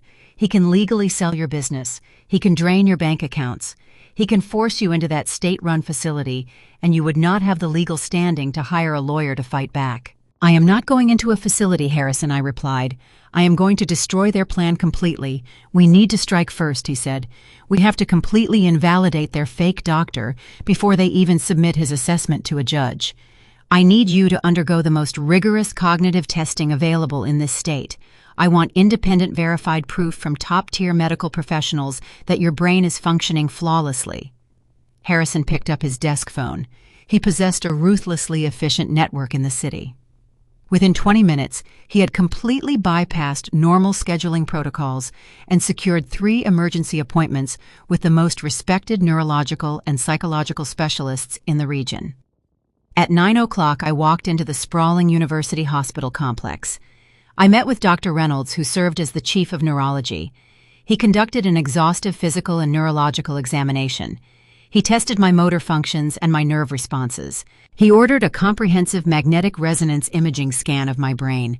I lay perfectly still inside the massive humming machine for 45 minutes. When the scan was complete, Dr. Reynolds clipped the images to a lighted board. "Clara, your cerebral cortex shows no signs of atrophy," Dr. Reynolds said. "The neural pathways are incredibly dense and healthy. There is no plaque buildup and no evidence of vascular disease. Physically speaking, you have the brain of a highly active woman, 20 years your junior." He signed a detailed 10-page medical affidavit swearing to my perfect physical neurological health. At noon, I drove across town to a private clinical psychology practice. I met with Dr. Hayes. He specialized in geriatric cognitive function and forensic psychology. He sat across from me with a thick clipboard and subjected me to a grueling 3-hour mental marathon. He asked me to count backward from 100 by sevens. I did it rapidly without pausing for a single breath. He asked me to memorize a string of 20 unrelated words and repeat them back to him 30 minutes later. I repeated them in alphabetical order just to prove a point. Dr. Hayes then asked me to explain how I actually ran the plant. I walked him through the contract's payroll safety routines and financial decisions that crossed my desk every week, answering his follow-up questions without hesitation. By the end of it, he set his pen down and laughed, not because anything was funny, but because the idea that I could not manage my own affairs had become absurd. "Clara, I have evaluated thousands of patients in my career," Dr. Hayes said. "You do not just have a healthy memory. You possess a razor-sharp executive intellect. Anyone attempting to declare you cognitively unfit would be committing medical perjury." He typed up a massive psychological profile and stamped it with his official clinical seal. At 4 o'clock, I completed my final evaluation with an independent psychiatric board examiner. She ran me through a battery of complex logic puzzles and situational reasoning tests. I solved every single problem she placed in front of me. She handed me my 3rd certified affidavit of the day. I walked out of her clinic holding 3 ironclad, legally bulletproof medical documents that completely shattered the fake assessment Tom had procured. I drove back to the law firm as the winter sun began to set. Harrison was waiting for me in the conference room. A massive stack of freshly printed legal documents waited on the polished table. A certified public notary sat quietly in the corner preparing her official stamp. I handed the 3 medical affidavits to Harrison. He reviewed the signatures and smiled. His smile was cold and entirely predatory. "These are perfect," Clara, Harrison said. "We have officially neutralized their medical angle. Now we are going to build an absolute fortress around your money." Harrison handed me a heavy fountain pen. "Clara, once you sign this specific document, you are voluntarily surrendering direct individual ownership of your assets," he explained. "The commercial property and your liquid cash will belong exclusively to a new legal entity. We are establishing a blind, irrevocable trust. I will act as the independent corporate trustee. You will remain the sole protected beneficiary." "What does this practically mean for Tom?" I asked. I held the heavy pen over the signature line. "It means Tom cannot touch a single penny, even if he magically convinces a corrupt judge to grant him a power of attorney," Harrison replied. "The assets will be legally shielded behind an impenetrable corporate wall. A power of attorney only grants control over personal assets. Because the trust will now own the dry cleaning plant and the bank accounts. Tom will have no legal authority over them. If Sarah attempts to execute that commercial sales contract, it will be instantly flagged as a fraudulent transaction because she will be trying to sell property that no longer belongs to you as an individual." I looked down at the thick stack of paper. I did not hesitate for a single second. I pressed the gold nib of the fountain pen against the crisp white page. I signed my full legal name. I flipped to the next page and signed again. I signed the property deed transfers. I signed the bank account authorization forms. I signed the tax liability waivers. The notary stamped every single page with a loud, satisfying thud. With each signature, I legally moved another piece of my life entirely out of their reach. I transferred the $4 million commercial lot housing my dry cleaning plant directly into the trust. I transferred my entire life savings encompassing over $800,000 in liquid capital into protected holding accounts. I transferred the title of my personal vehicle and the deed to my residential home. When the final page was signed and stamped, Harrison gathered the documents and locked them inside his heavy fireproof safe. The legal restructuring was officially complete. My money and my property were legally separated from my personal ownership and out of Tom's reach. Tom and Brenda and Sarah were currently sitting in their expensive mansion, desperately counting on my wealth to save them from total ruin. They were planning to steal a fortune that no longer existed. "Clara, the trap is set," Harrison said. He poured 2 glasses of sparkling water and handed one to me. We clinked our glasses together in the quiet conference room. "What is our next move?" "We do nothing that warns them," I replied. "We let Sarah keep negotiating with the developer and let Tom believe I am frightened enough to cooperate. But we also preserve everything." Harrison agreed. Over the next several days, he gave copies of the emails and forged draft to Lieutenant Miller in the Financial Crimes Division. Miller said the documents were serious, but the strongest case would come if Tom, Brenda, and Sarah made an overt demand or threat in my presence. On Harrison's advice, a licensed security company installed discreet cameras and microphones in my living room and entryway with encrypted backups outside the house. From that point forward, if they came to pressure me, their own words would become the evidence. The loud, aggressive pounding on my front door began on the second Tuesday of December, right as I was hanging a fresh pine wreath over the fireplace. I did not jump or drop the heavy green branches. I calmly secured the wire hook against the brick and turned toward the entryway. I walked into the hall and glanced at the digital security monitor mounted on the wall. Tom and Brenda and Sarah stood huddled together on my front porch. They wore heavy winter coats and identical expressions of grim manufactured concern. They had not called ahead. They had not sent a text message asking if I was available. They had simply arrived to execute the ambush we had been waiting for. I reached deep into the right pocket of my wool slacks and pressed my thumb against a small plastic remote control. A tiny red light blinked twice on a sensor hidden inside a decorative vase on the entryway table. Another light blinked inside the grandfather clock in the corner of the living room. 2 more cameras activated inside the kitchen smoke detectors. The entire ground floor of my home was now recording high-definition video and crystal-clear audio. I took a slow breath to steady my nerves and pulled the heavy brass door handle open. Tom pushed his way inside before I could even offer a greeting. He did not wipe his snow-covered boots on the welcome mat. Brenda followed closely behind him, clutching a large black leather portfolio against her chest. Sarah brought up the rear, pulling the door firmly shut and twisting the deadbolt lock into place. They moved with a synchronized predatory efficiency. "Mom, we need you to come into the living room and sit down right now," Tom said. His voice was incredibly stiff and completely devoid of any normal familial warmth. "We have some very serious matters to discuss with you today, and we need your absolute undivided attention." I did not ask them why they were here. I played my part perfectly. I widened my eyes and let my shoulders slump forward slightly, mimicking the posture of a frail and confused older woman. I walked slowly into the living room and lowered myself onto the edge of my floral-patterned sofa. Tom and Brenda dragged 2 heavy wooden chairs from the dining room and positioned them directly in front of me, blocking my path to the hallway. Sarah remained standing. She leaned against the stone fireplace, effectively trapping me in a tight physical triangle. "What is going on, Tom?" I asked. I made sure my voice trembled just enough to sound fearful. "You all look so terribly upset. Is something wrong with the children?" Brenda let out a loud, trembling sigh. She sat forward in her wooden chair and reached out to grab my hands. Her fingers were freezing cold. She squeezed my knuckles with a desperate, crushing grip. "Clara, we are here because we love you," Brenda said. Her eyes immediately filled with glossy, practiced tears. She had clearly rehearsed this exact performance in front of a mirror. "We are here because it is breaking our hearts to watch you deteriorate like this. We cannot stand by and watch you endanger yourself anymore." I pulled my hands away from her grip and pressed them against my chest. "Deteriorate," I repeated softly. "Brenda, what on earth are you talking about? I am perfectly fine. I just worked a full shift at the plant yesterday." Tom leaned forward and rested his elbows on his knees. He clasped his hands together and stared at me with a look of deep, profound pity. "Mom, you are not fine," he said slowly. He spoke with the exaggerated patience of a man talking to a very small child. "You are completely losing your grip on reality, and your memory is failing rapidly. We have been documenting your behavior for the past several weeks, and the incidents are becoming incredibly dangerous." Documenting my behavior, I asked.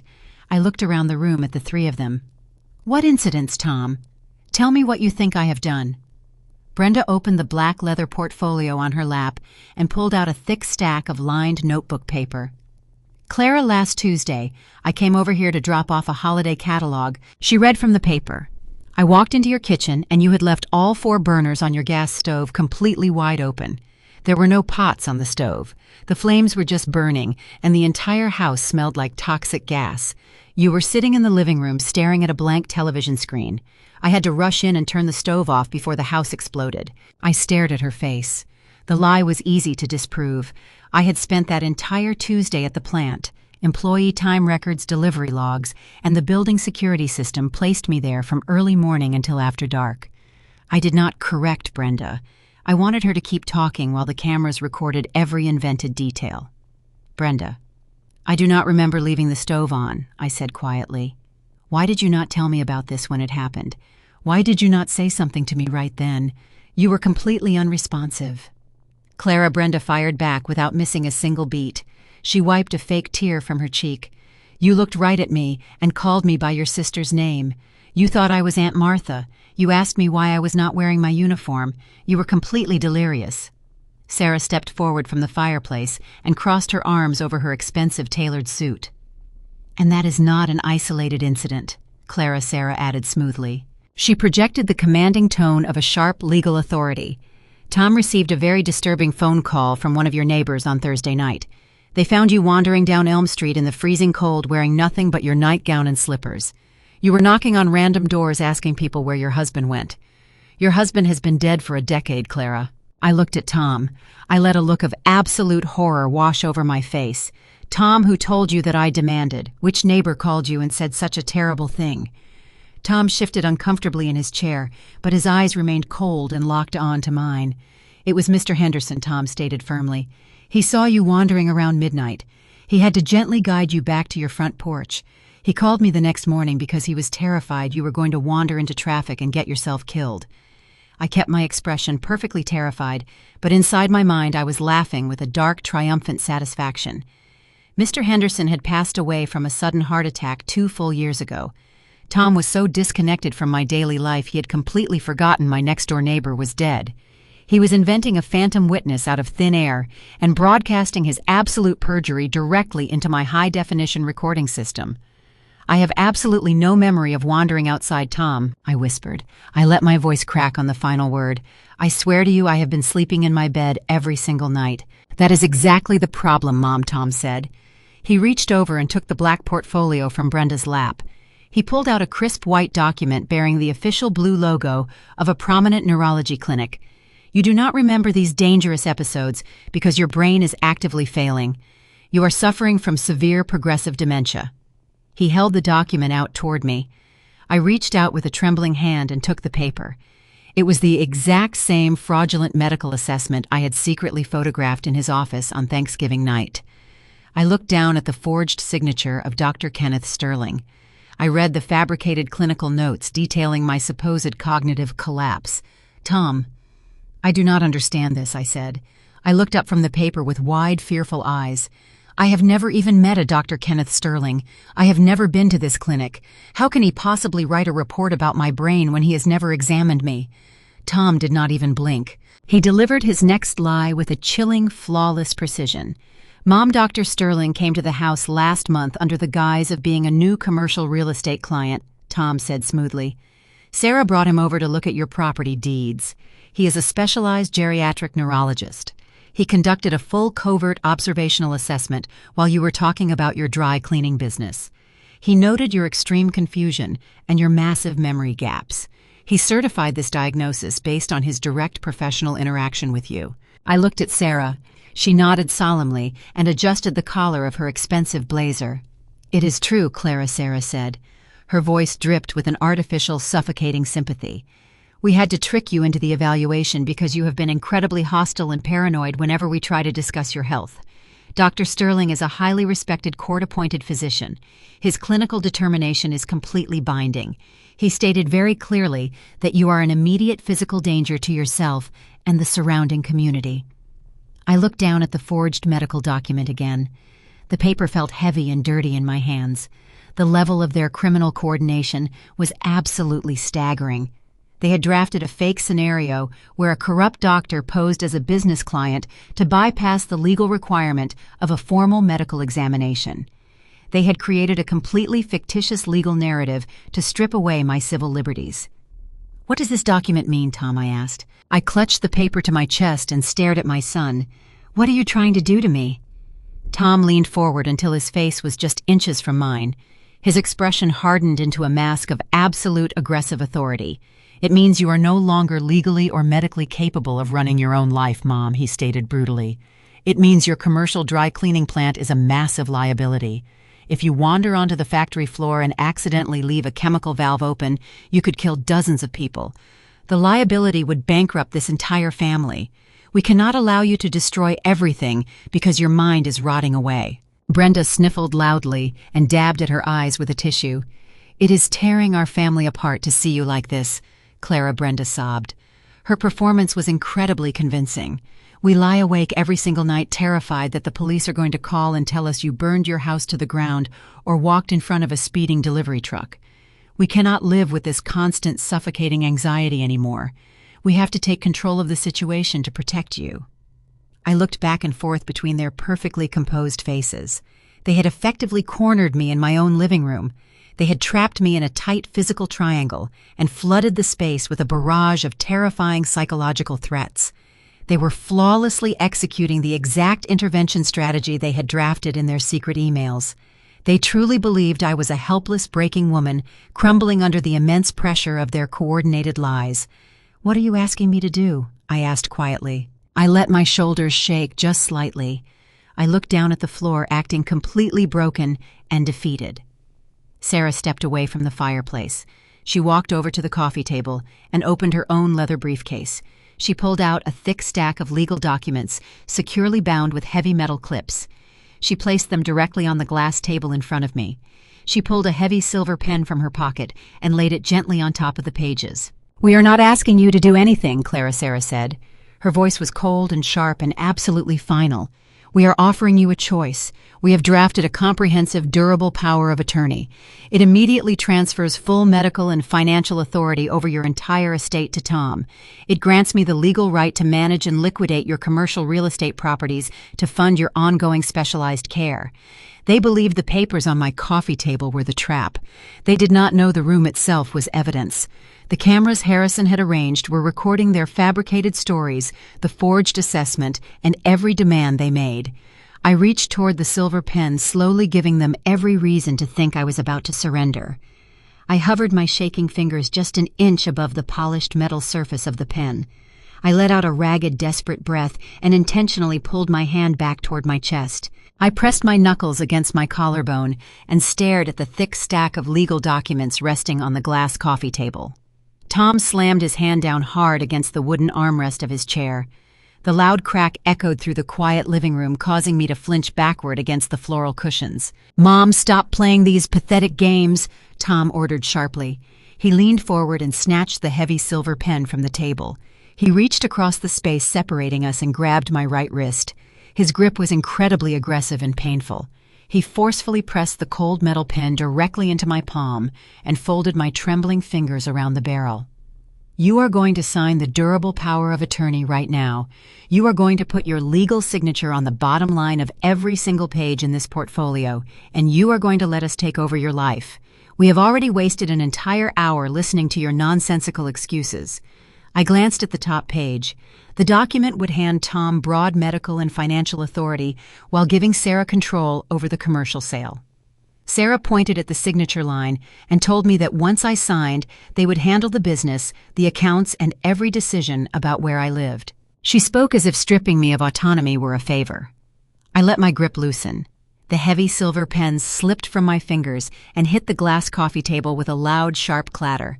It rolled across the smooth surface and stopped against the edge of the legal portfolio. "I cannot just sign away my entire existence," I whispered. I forced my voice to crack and waver.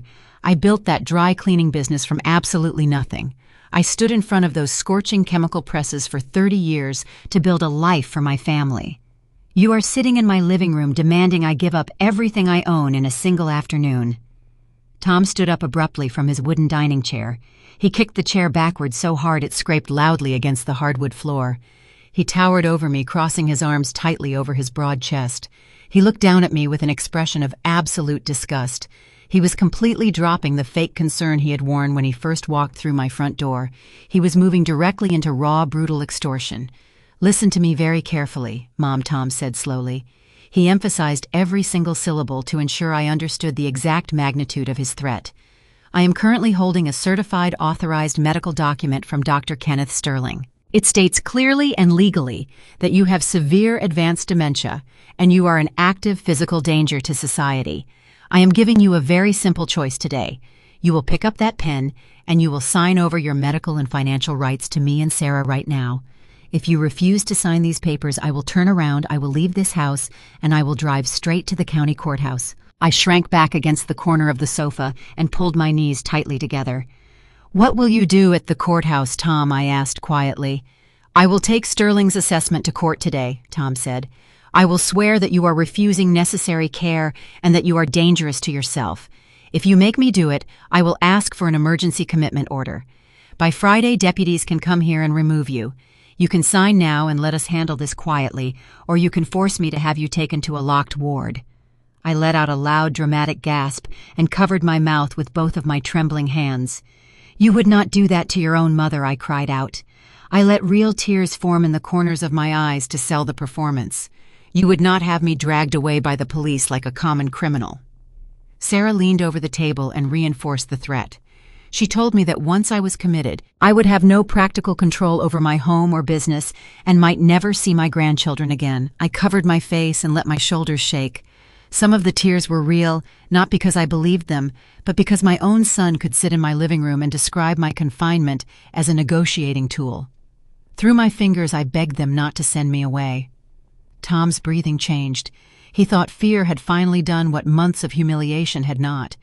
He softened his voice and told me that all I had to do was sign the power of attorney and cooperate with the sale. I slowly lowered my hands from my face. I looked at the three of them through my tear-filled eyes. I let my jaw tremble and my lower lip quiver. I reached out and gently touched the edge of the thick legal document resting on the glass table. "I will cooperate, Tom," I whispered weakly. I let my voice drop to a barely audible rasp. "I know I cannot run the business anymore. I know my mind is failing me, and I am becoming a burden. I will sign the papers and let you take complete control of the money and the properties. I just need a little bit of time to accept this reality." Brenda let out an exasperated groan and threw her hands up in the air. "We do not have time, Clara," Brenda snapped aggressively. "The commercial developer is waiting for Sarah to deliver the signed contract this week. We need to finalize the sale of your lot immediately to secure the funding for your nurses. You need to sign the papers today, right this second." I looked directly at Tom and clasped my hands together in a desperate begging motion. "Tom, please," I pleaded. My voice was incredibly fragile. "It is almost Christmas. This house is completely decorated for the holidays. I have all the presents wrapped and waiting for the children in the spare bedroom. I just want one last independent Christmas in my own home before I hand over my entire life to you. I just want to enjoy the holidays with my family without feeling like a helpless, committed patient." Tom frowned and looked over at Sarah. Sarah shook her head tightly and pointed at her expensive wristwatch, indicating the tight schedule they were operating under. "Just give me until the day after Christmas," I begged. I leaned forward and caught the fabric of Tom's winter coat sleeve. I promised I would sign every document on the morning of December 26th, stop fighting the sale, and let them take over the accounts. I asked for a little over 2 weeks to process what they were demanding, and for one last Christmas in my own home with my grandchildren. Tom stared at my tear-stained face. He looked at my trembling hands clutching his coat sleeve. He looked over at Brenda, who was tapping her expensive leather boot impatiently against my hardwood floor.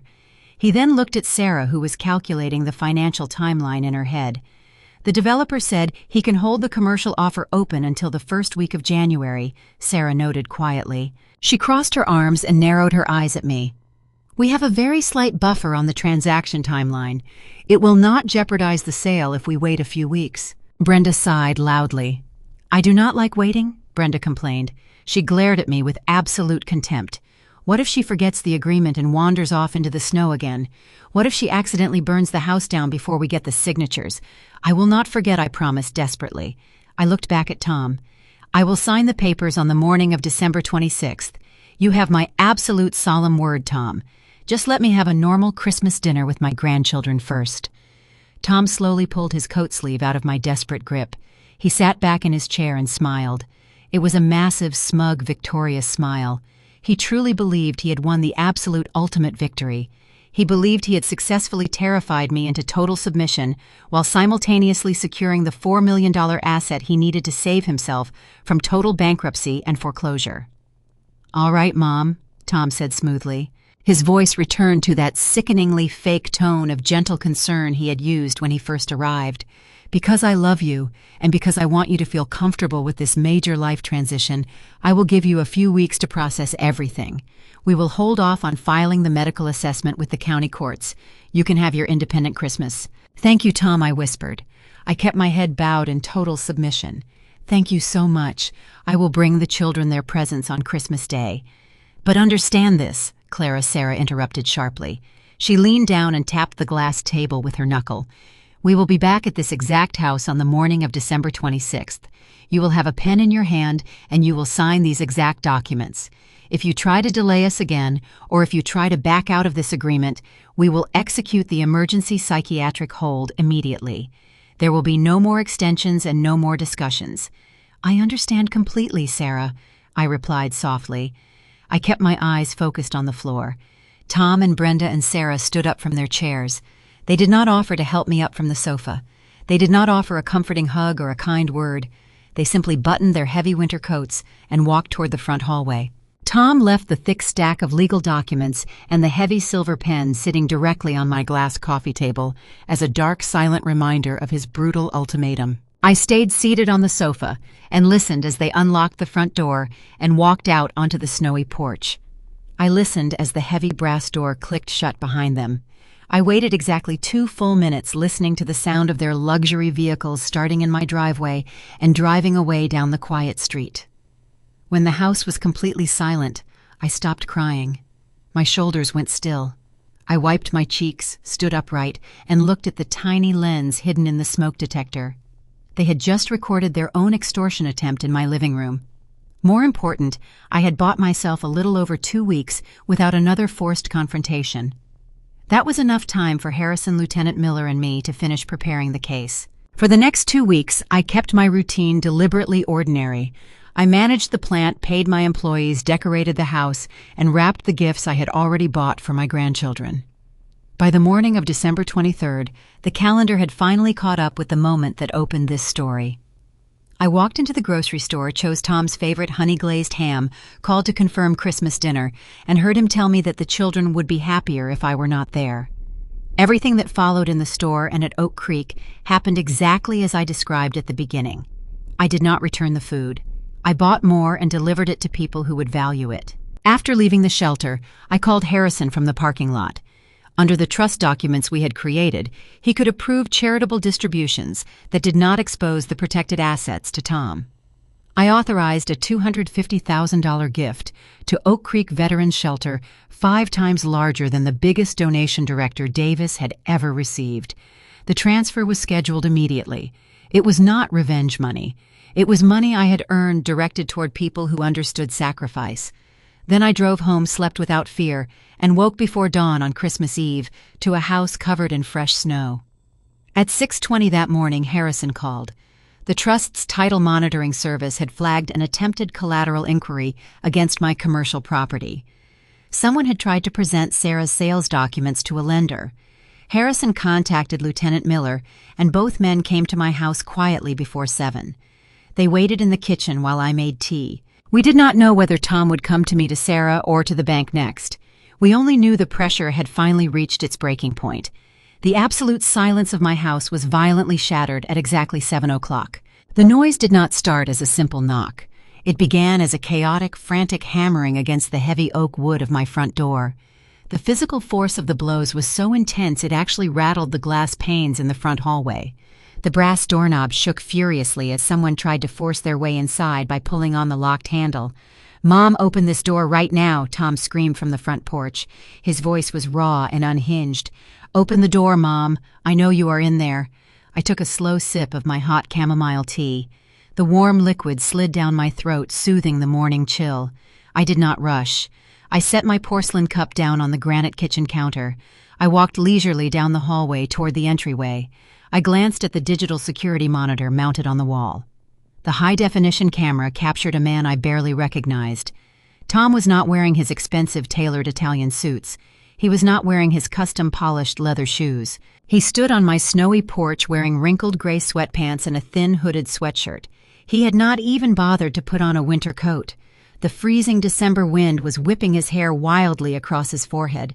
He was not wearing gloves, and his bare knuckles were bruised and bright red from pounding repeatedly against the solid wood of my door. He looked completely disheveled. He looked exactly like a desperate broke man standing on the very edge of total ruin. I reached out and unlocked the heavy brass deadbolt. I pulled the front door open. Tom practically fell into the entryway. He pushed past me with a violent burst of manic energy. He brought a gust of freezing air and wet snow directly into my warm house. He stumbled over the welcome mat and caught his balance against the hallway wall. He was panting heavily. White clouds of condensation puffed from his mouth with every ragged breath. His chest heaved up and down as if he had just sprinted for miles. "What did you do?" Tom screamed loudly. He did not say hello. He did not wish me a Merry Christmas Eve. He spun around and pointed a shaking finger directly at my face. "What exactly did you do to the property records, Clara?" He had completely dropped the charade. He was not calling me Mom anymore. I looked at him with an expression of mild, polite confusion. I crossed my arms comfortably over my soft wool sweater. "Good morning, Tom," I said softly.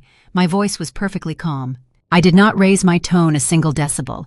"You are tracking wet snow all over the hardwood floors. Please take off your wet boots." Tom let out a guttural sound of pure frustration.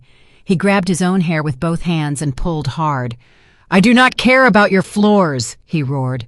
The sound echoed off the high ceilings of my living room. He began to pace erratically back and forth across the entryway rug. "You need to tell me exactly what you did to the commercial deed. I need to know right this second." I tilted my head slightly. I maintained absolute, unshakable serenity. "I have no idea what you are talking about, Tom. I am just preparing my house for the holiday." Tom stopped pacing. He marched up to me and stopped just inches from my face. I could smell the stale coffee and sour panic on his breath. His eyes were completely bloodshot and wide with manic desperation. "Do not play stupid with me," Tom yelled. I drove to the commercial lending office at 6 o'clock this morning. I had an emergency meeting with a private bridge loan specialist. I needed $240,000 wired into the federal tax account before noon today, or the government is going to seize my house. I brought the commercial real estate contract Sarah drafted. I brought the property appraisal. I told the loan officer I had full legal authority to use your dry cleaning plant as collateral for a short-term, desperately needed cash loan. I was openly confessing to criminal fraud right in my hallway. He was so completely blinded by his own panic, he did not realize he was admitting to a federal crime on my hidden recording devices. "And what did the loan officer say?" Tom, I asked quietly. I let a small, polite smile touch the corners of my mouth. Tom threw his hands up in the air. He laughed at me. Tom screamed. His voice cracked with absolute humiliation. "The loan officer ran a standard title search on your commercial lot." He pulled up the county records on his dual monitors. He turned the screen around to face me. I saw the legal title Clara. It said the property belonged to a blind corporate trust. It listed a prominent downtown law firm as the registered corporate agent.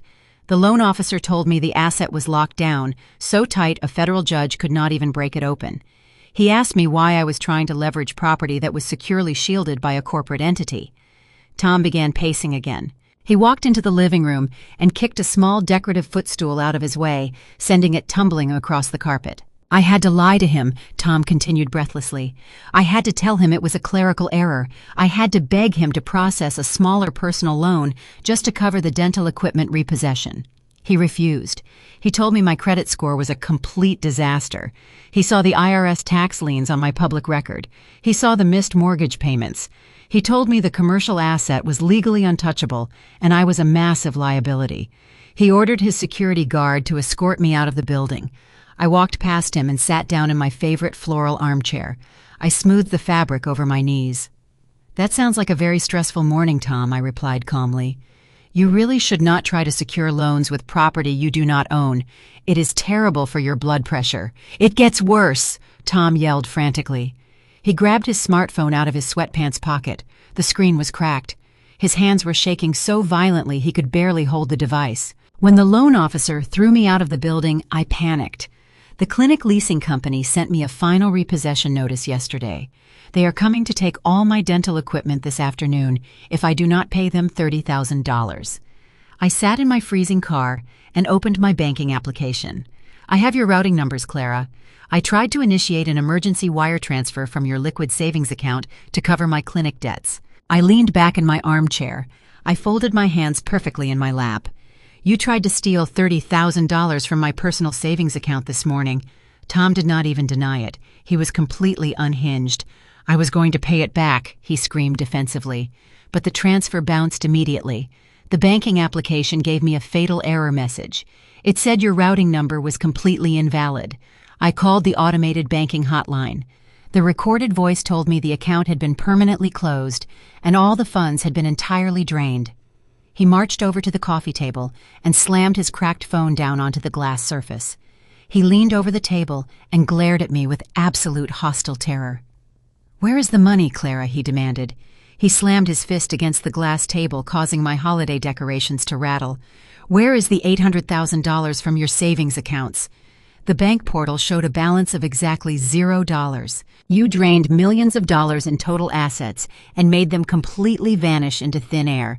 How did you do this? When did you do this?" I looked at his desperate, sweating face.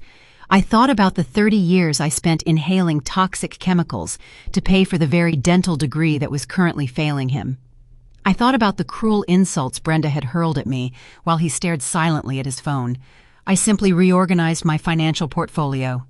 "Tom," I answered smoothly. "You and Sarah kept telling me I needed younger, sharper minds to handle my affairs. I took your advice very seriously. I hired a team of highly capable professionals to secure my future." Tom let out a sound of pure agony. He dropped to his knees right in front of the coffee table. The arrogant, successful orthodontist was completely gone. In his place was a broken, terrified man kneeling on my living room rug. "You have to undo it," Tom begged loudly. His voice broke into a pathetic sob. "You have to call your bank right now, Clara. You have to call whoever set up this corporate trust and reverse the transfers immediately. You have to put the commercial property back into your individual name. Sarah has a developer waiting to give us $4 million. We need that money today." I stared down at him. I did not feel a single ounce of sympathy. "Why do you need $4 million, Tom? I thought your practice was incredibly successful. I thought you were living a perfect, wealthy lifestyle. It is all gone," Tom cried out. He buried his face in his hands. The truth finally poured out of him in a massive, pathetic wave. Brenda spent all the liquid cash on home renovations and luxury cars. The clinic has been losing money for 2 solid years. The IRS is seizing the mansion on Monday morning. We are going to lose everything, Clara. Brenda is packing her bags right now. She found the final foreclosure notice in my briefcase last night. She told me she was taking the kids and filing for divorce if I did not secure the commercial real estate funds today. He looked up at me with tears streaming down his red face. "We had a perfect plan," Tom wailed. He was openly confessing to the entire conspiracy right into my hidden microphones. "We had Dr. Sterling ready to sign the medical papers. We were going to put you in the Shady Pines facility and sell the dry cleaning plant. It was the only way to save my family. You ruined everything. You completely ruined my life by hiding this money." I sat in my armchair and listened to him blame me for his own catastrophic failures. He believed he was the victim because his criminal extortion plot had failed to execute properly. The pure narcissistic entitlement was absolutely breathtaking. "I did not ruin your life, Tom," I said clearly. I made sure my voice projected perfectly toward the hidden microphone inside the grandfather clock. "You ruined your own life when you decided to spend money you did not have.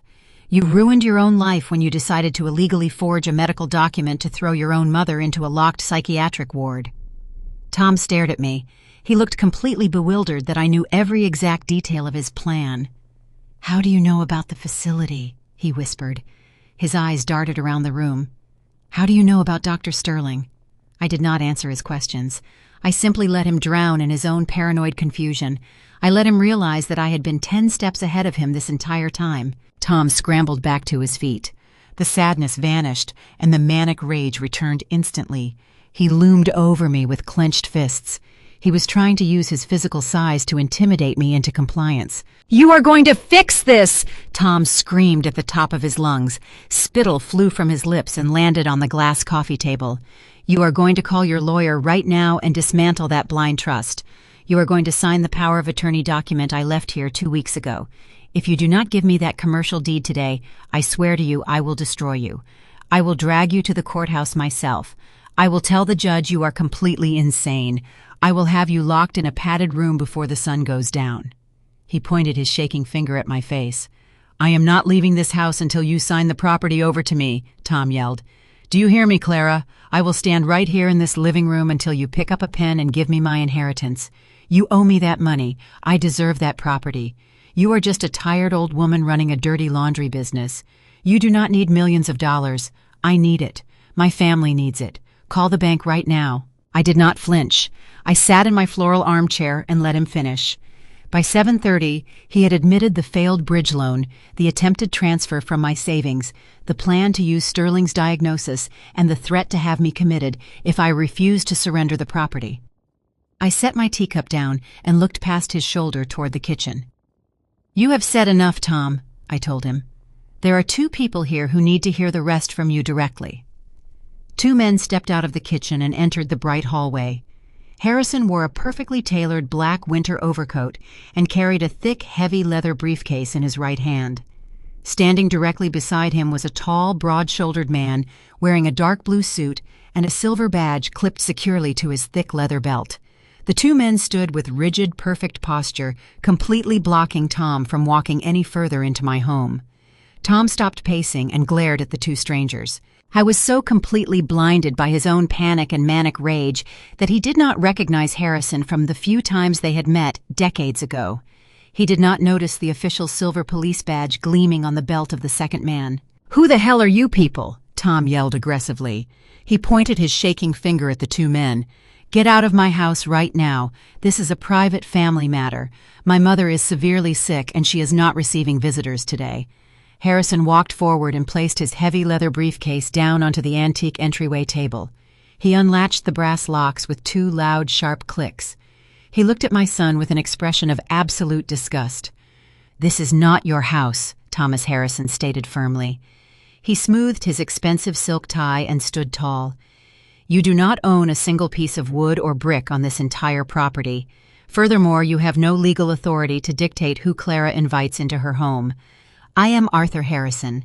I have been Clara's primary estate attorney for over 25 years, and I am here today to formally deliver several highly important legal documents to you." Tom took a threatening step forward toward the table. "I am her son, and I hold her medical power of attorney." Tom lied loudly. "She has severe advanced dementia. She is suffering from a massive paranoid delusion right now. I am ordering you to leave this property before I call the police and have you arrested for trespassing on a vulnerable adult." The tall man in the blue suit let out a short, cold, humorless laugh. He reached into his breast pocket and pulled out a small black leather wallet. He flipped it open and held it up directly in front of Tom's face. The gold shield of the local police department caught the bright light of the entryway chandelier. "I am Lieutenant Miller from the Financial Crimes Division," the man said. His voice was deep and commanded immediate, absolute respect. "I am already here, Thomas, and I strongly suggest you lower your voice and step back before I arrest you for threatening a homeowner." Tom froze completely solid. The aggressive red flush in his cheeks instantly drained away, leaving his face a sickly pale gray. His jaw dropped open, but no sound came out of his mouth. He looked at the shining police badge and then looked fearfully at Harrison.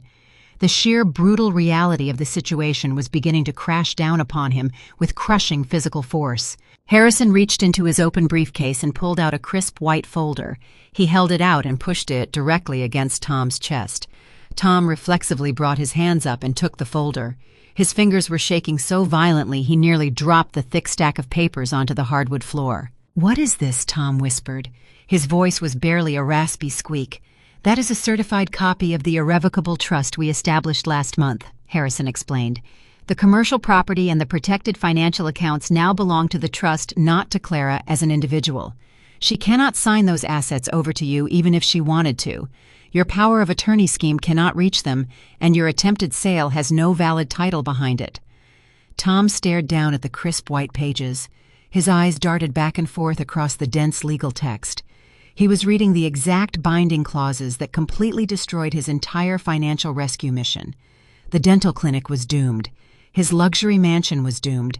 His entire wealthy lifestyle was officially dead and buried in the text of that single document. "No," Tom gasped out loudly. He shook his head back and forth rapidly. "No, you cannot do this. You cannot just hide her money like this. She needs that money to pay for her specialized memory care facility."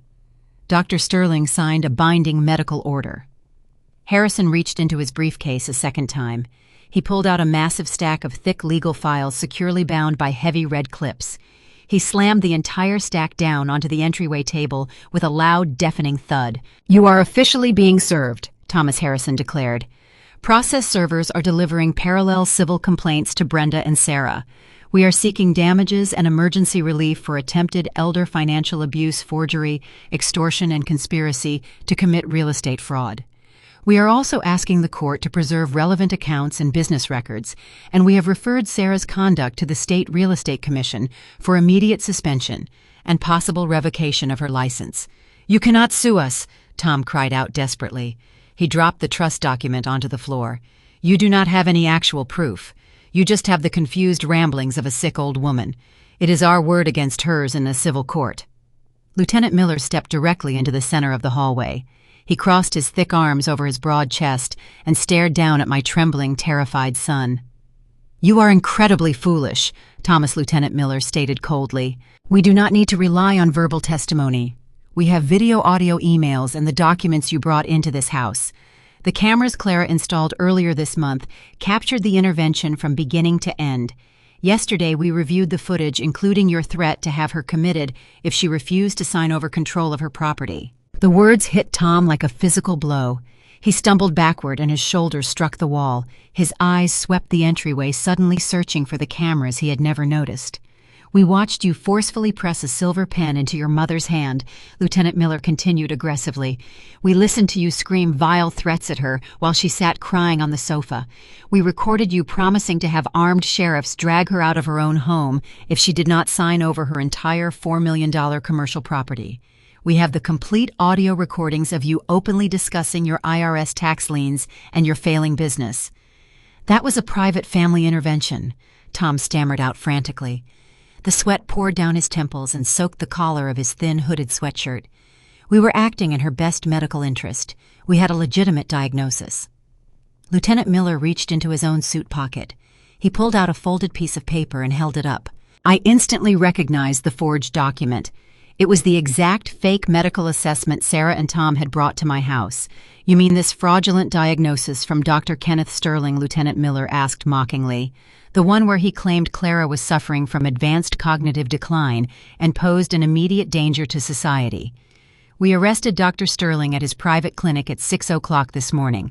My detectives raided his office and seized his computer servers. We have the digital email trails where Sarah paid him $20,000 in cash to fabricate this entire assessment without ever setting foot inside this house. Dr. Sterling already confessed to the entire bribery scheme to avoid a longer prison sentence. He handed us your emails outlining the entire conspiracy." Tom let out a high-pitched whining noise.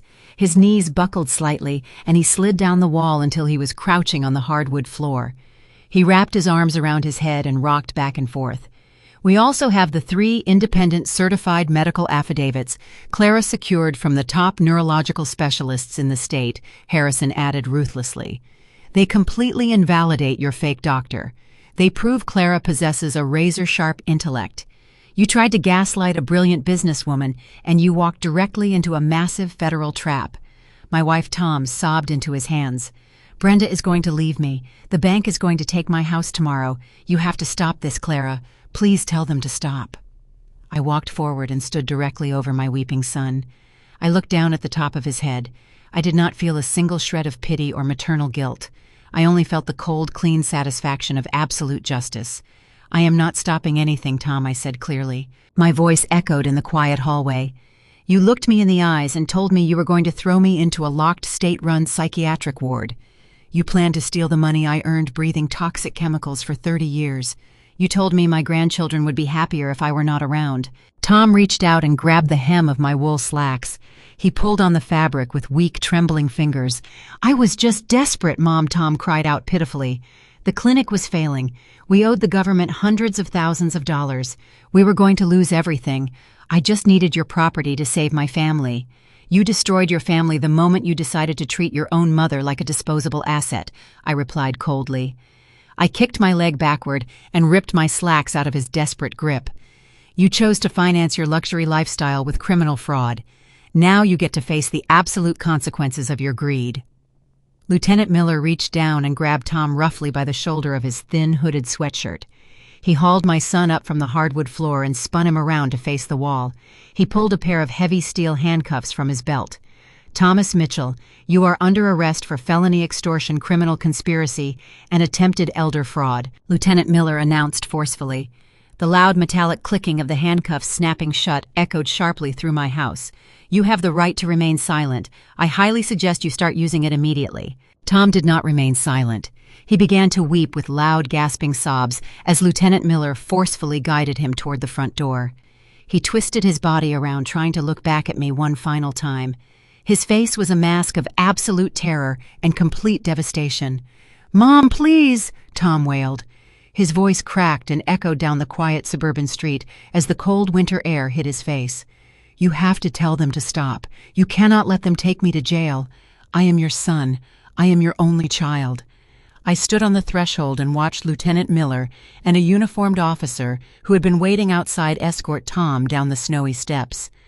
I did not follow them onto the porch. I watched the red and blue lights wash across the falling snow as the man who had spent a year treating me like an embarrassment was placed in the back of a patrol car. Several neighbors had opened their doors to the commotion. I felt no triumph in their attention. What mattered was simpler. Tom could no longer threaten me inside my own home. Lieutenant Miller walked back up the steps and tipped his hat to me. "We will be in touch regarding your formal statement, Clara," he said professionally. "You are completely safe now." I thanked him and slowly closed my heavy brass front door. I turned the deadbolt until it clicked solidly into place. Harrison stood in the entryway gathering his leather briefcase. Harrison closed his briefcase and told me the legal process was already moving. Brenda and Sarah were being served that day. Preservation notices had gone to the relevant banks and brokerage records, and Sarah's licensing authority had received the evidence package. Nothing about the next stage would depend on me arguing with them anymore.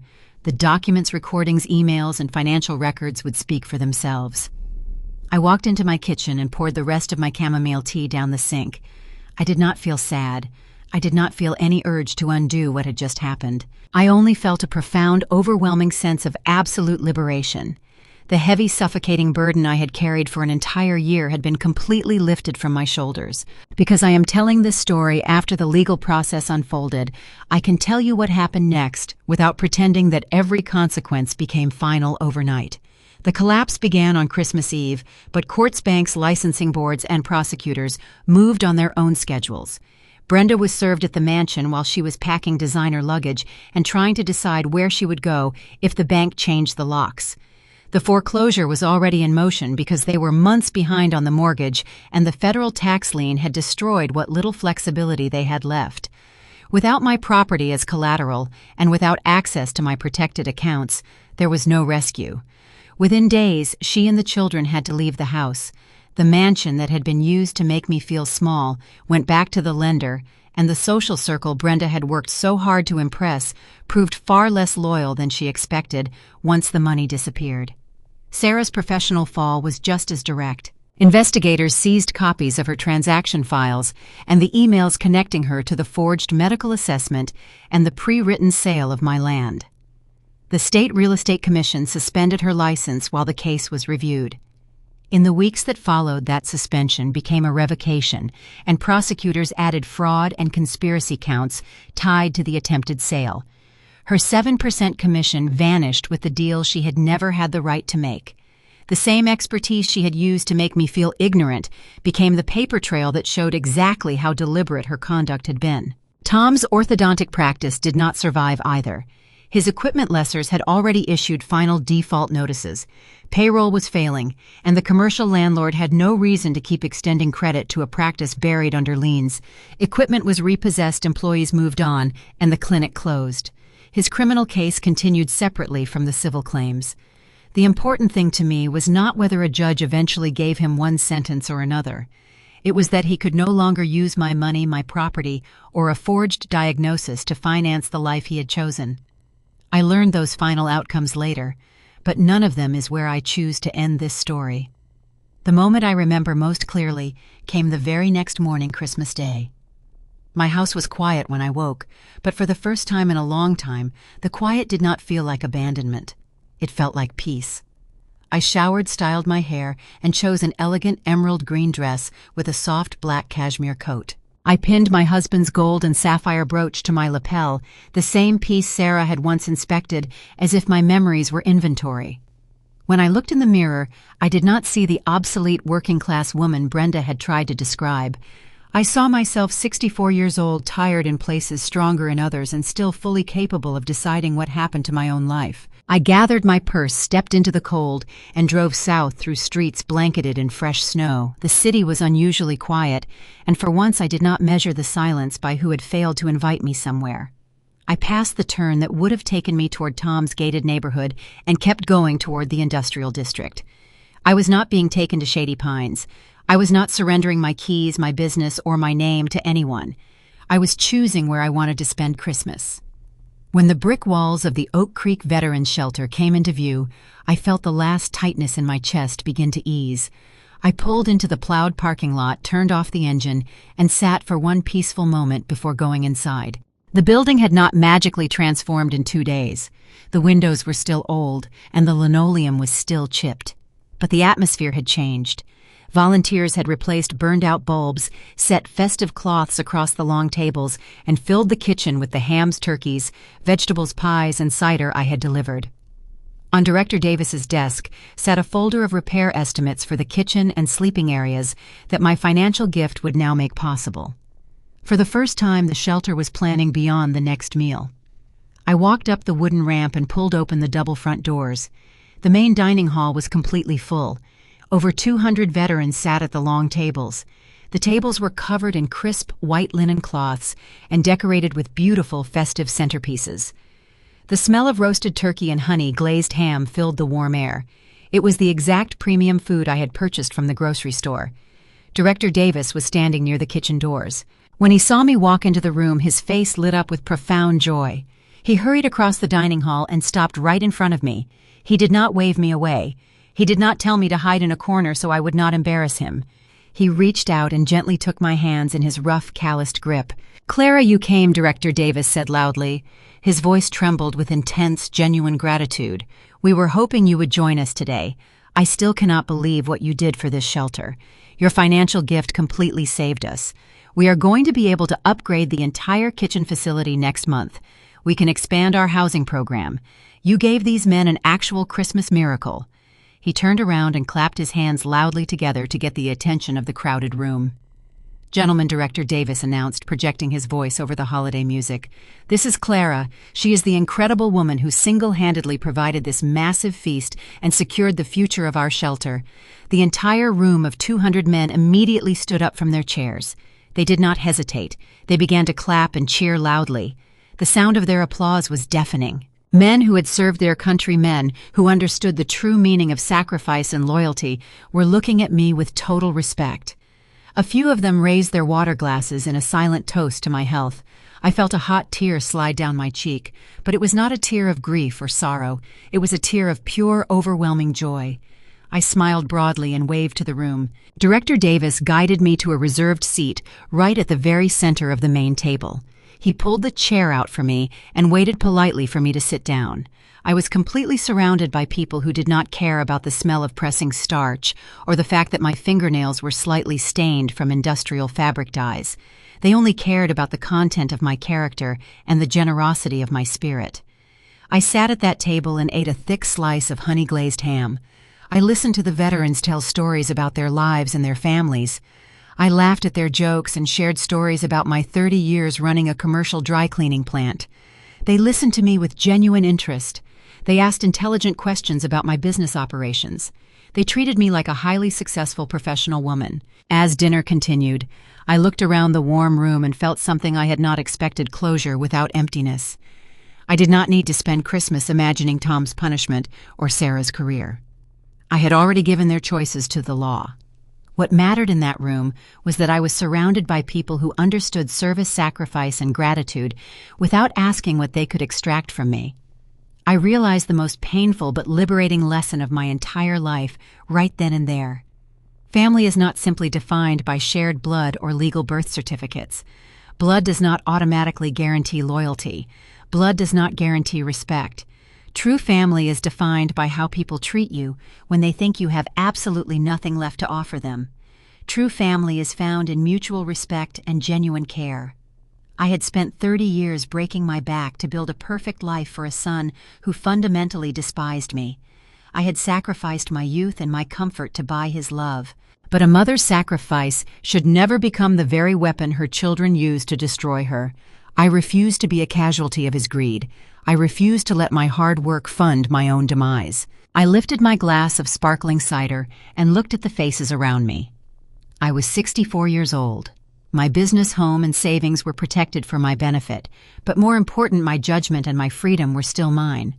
I had survived the heat of the commercial presses and the betrayal of my own family without allowing either one to define the rest of my life. For 30 years, I had believed sacrifice was how a mother proved love. That Christmas, I finally understood the other half of the lesson. Love without respect becomes permission for someone to keep taking. I would never give that permission again. I leaned back in my chair, listened to the laughter around the table, and let myself enjoy the peace I had fought to keep.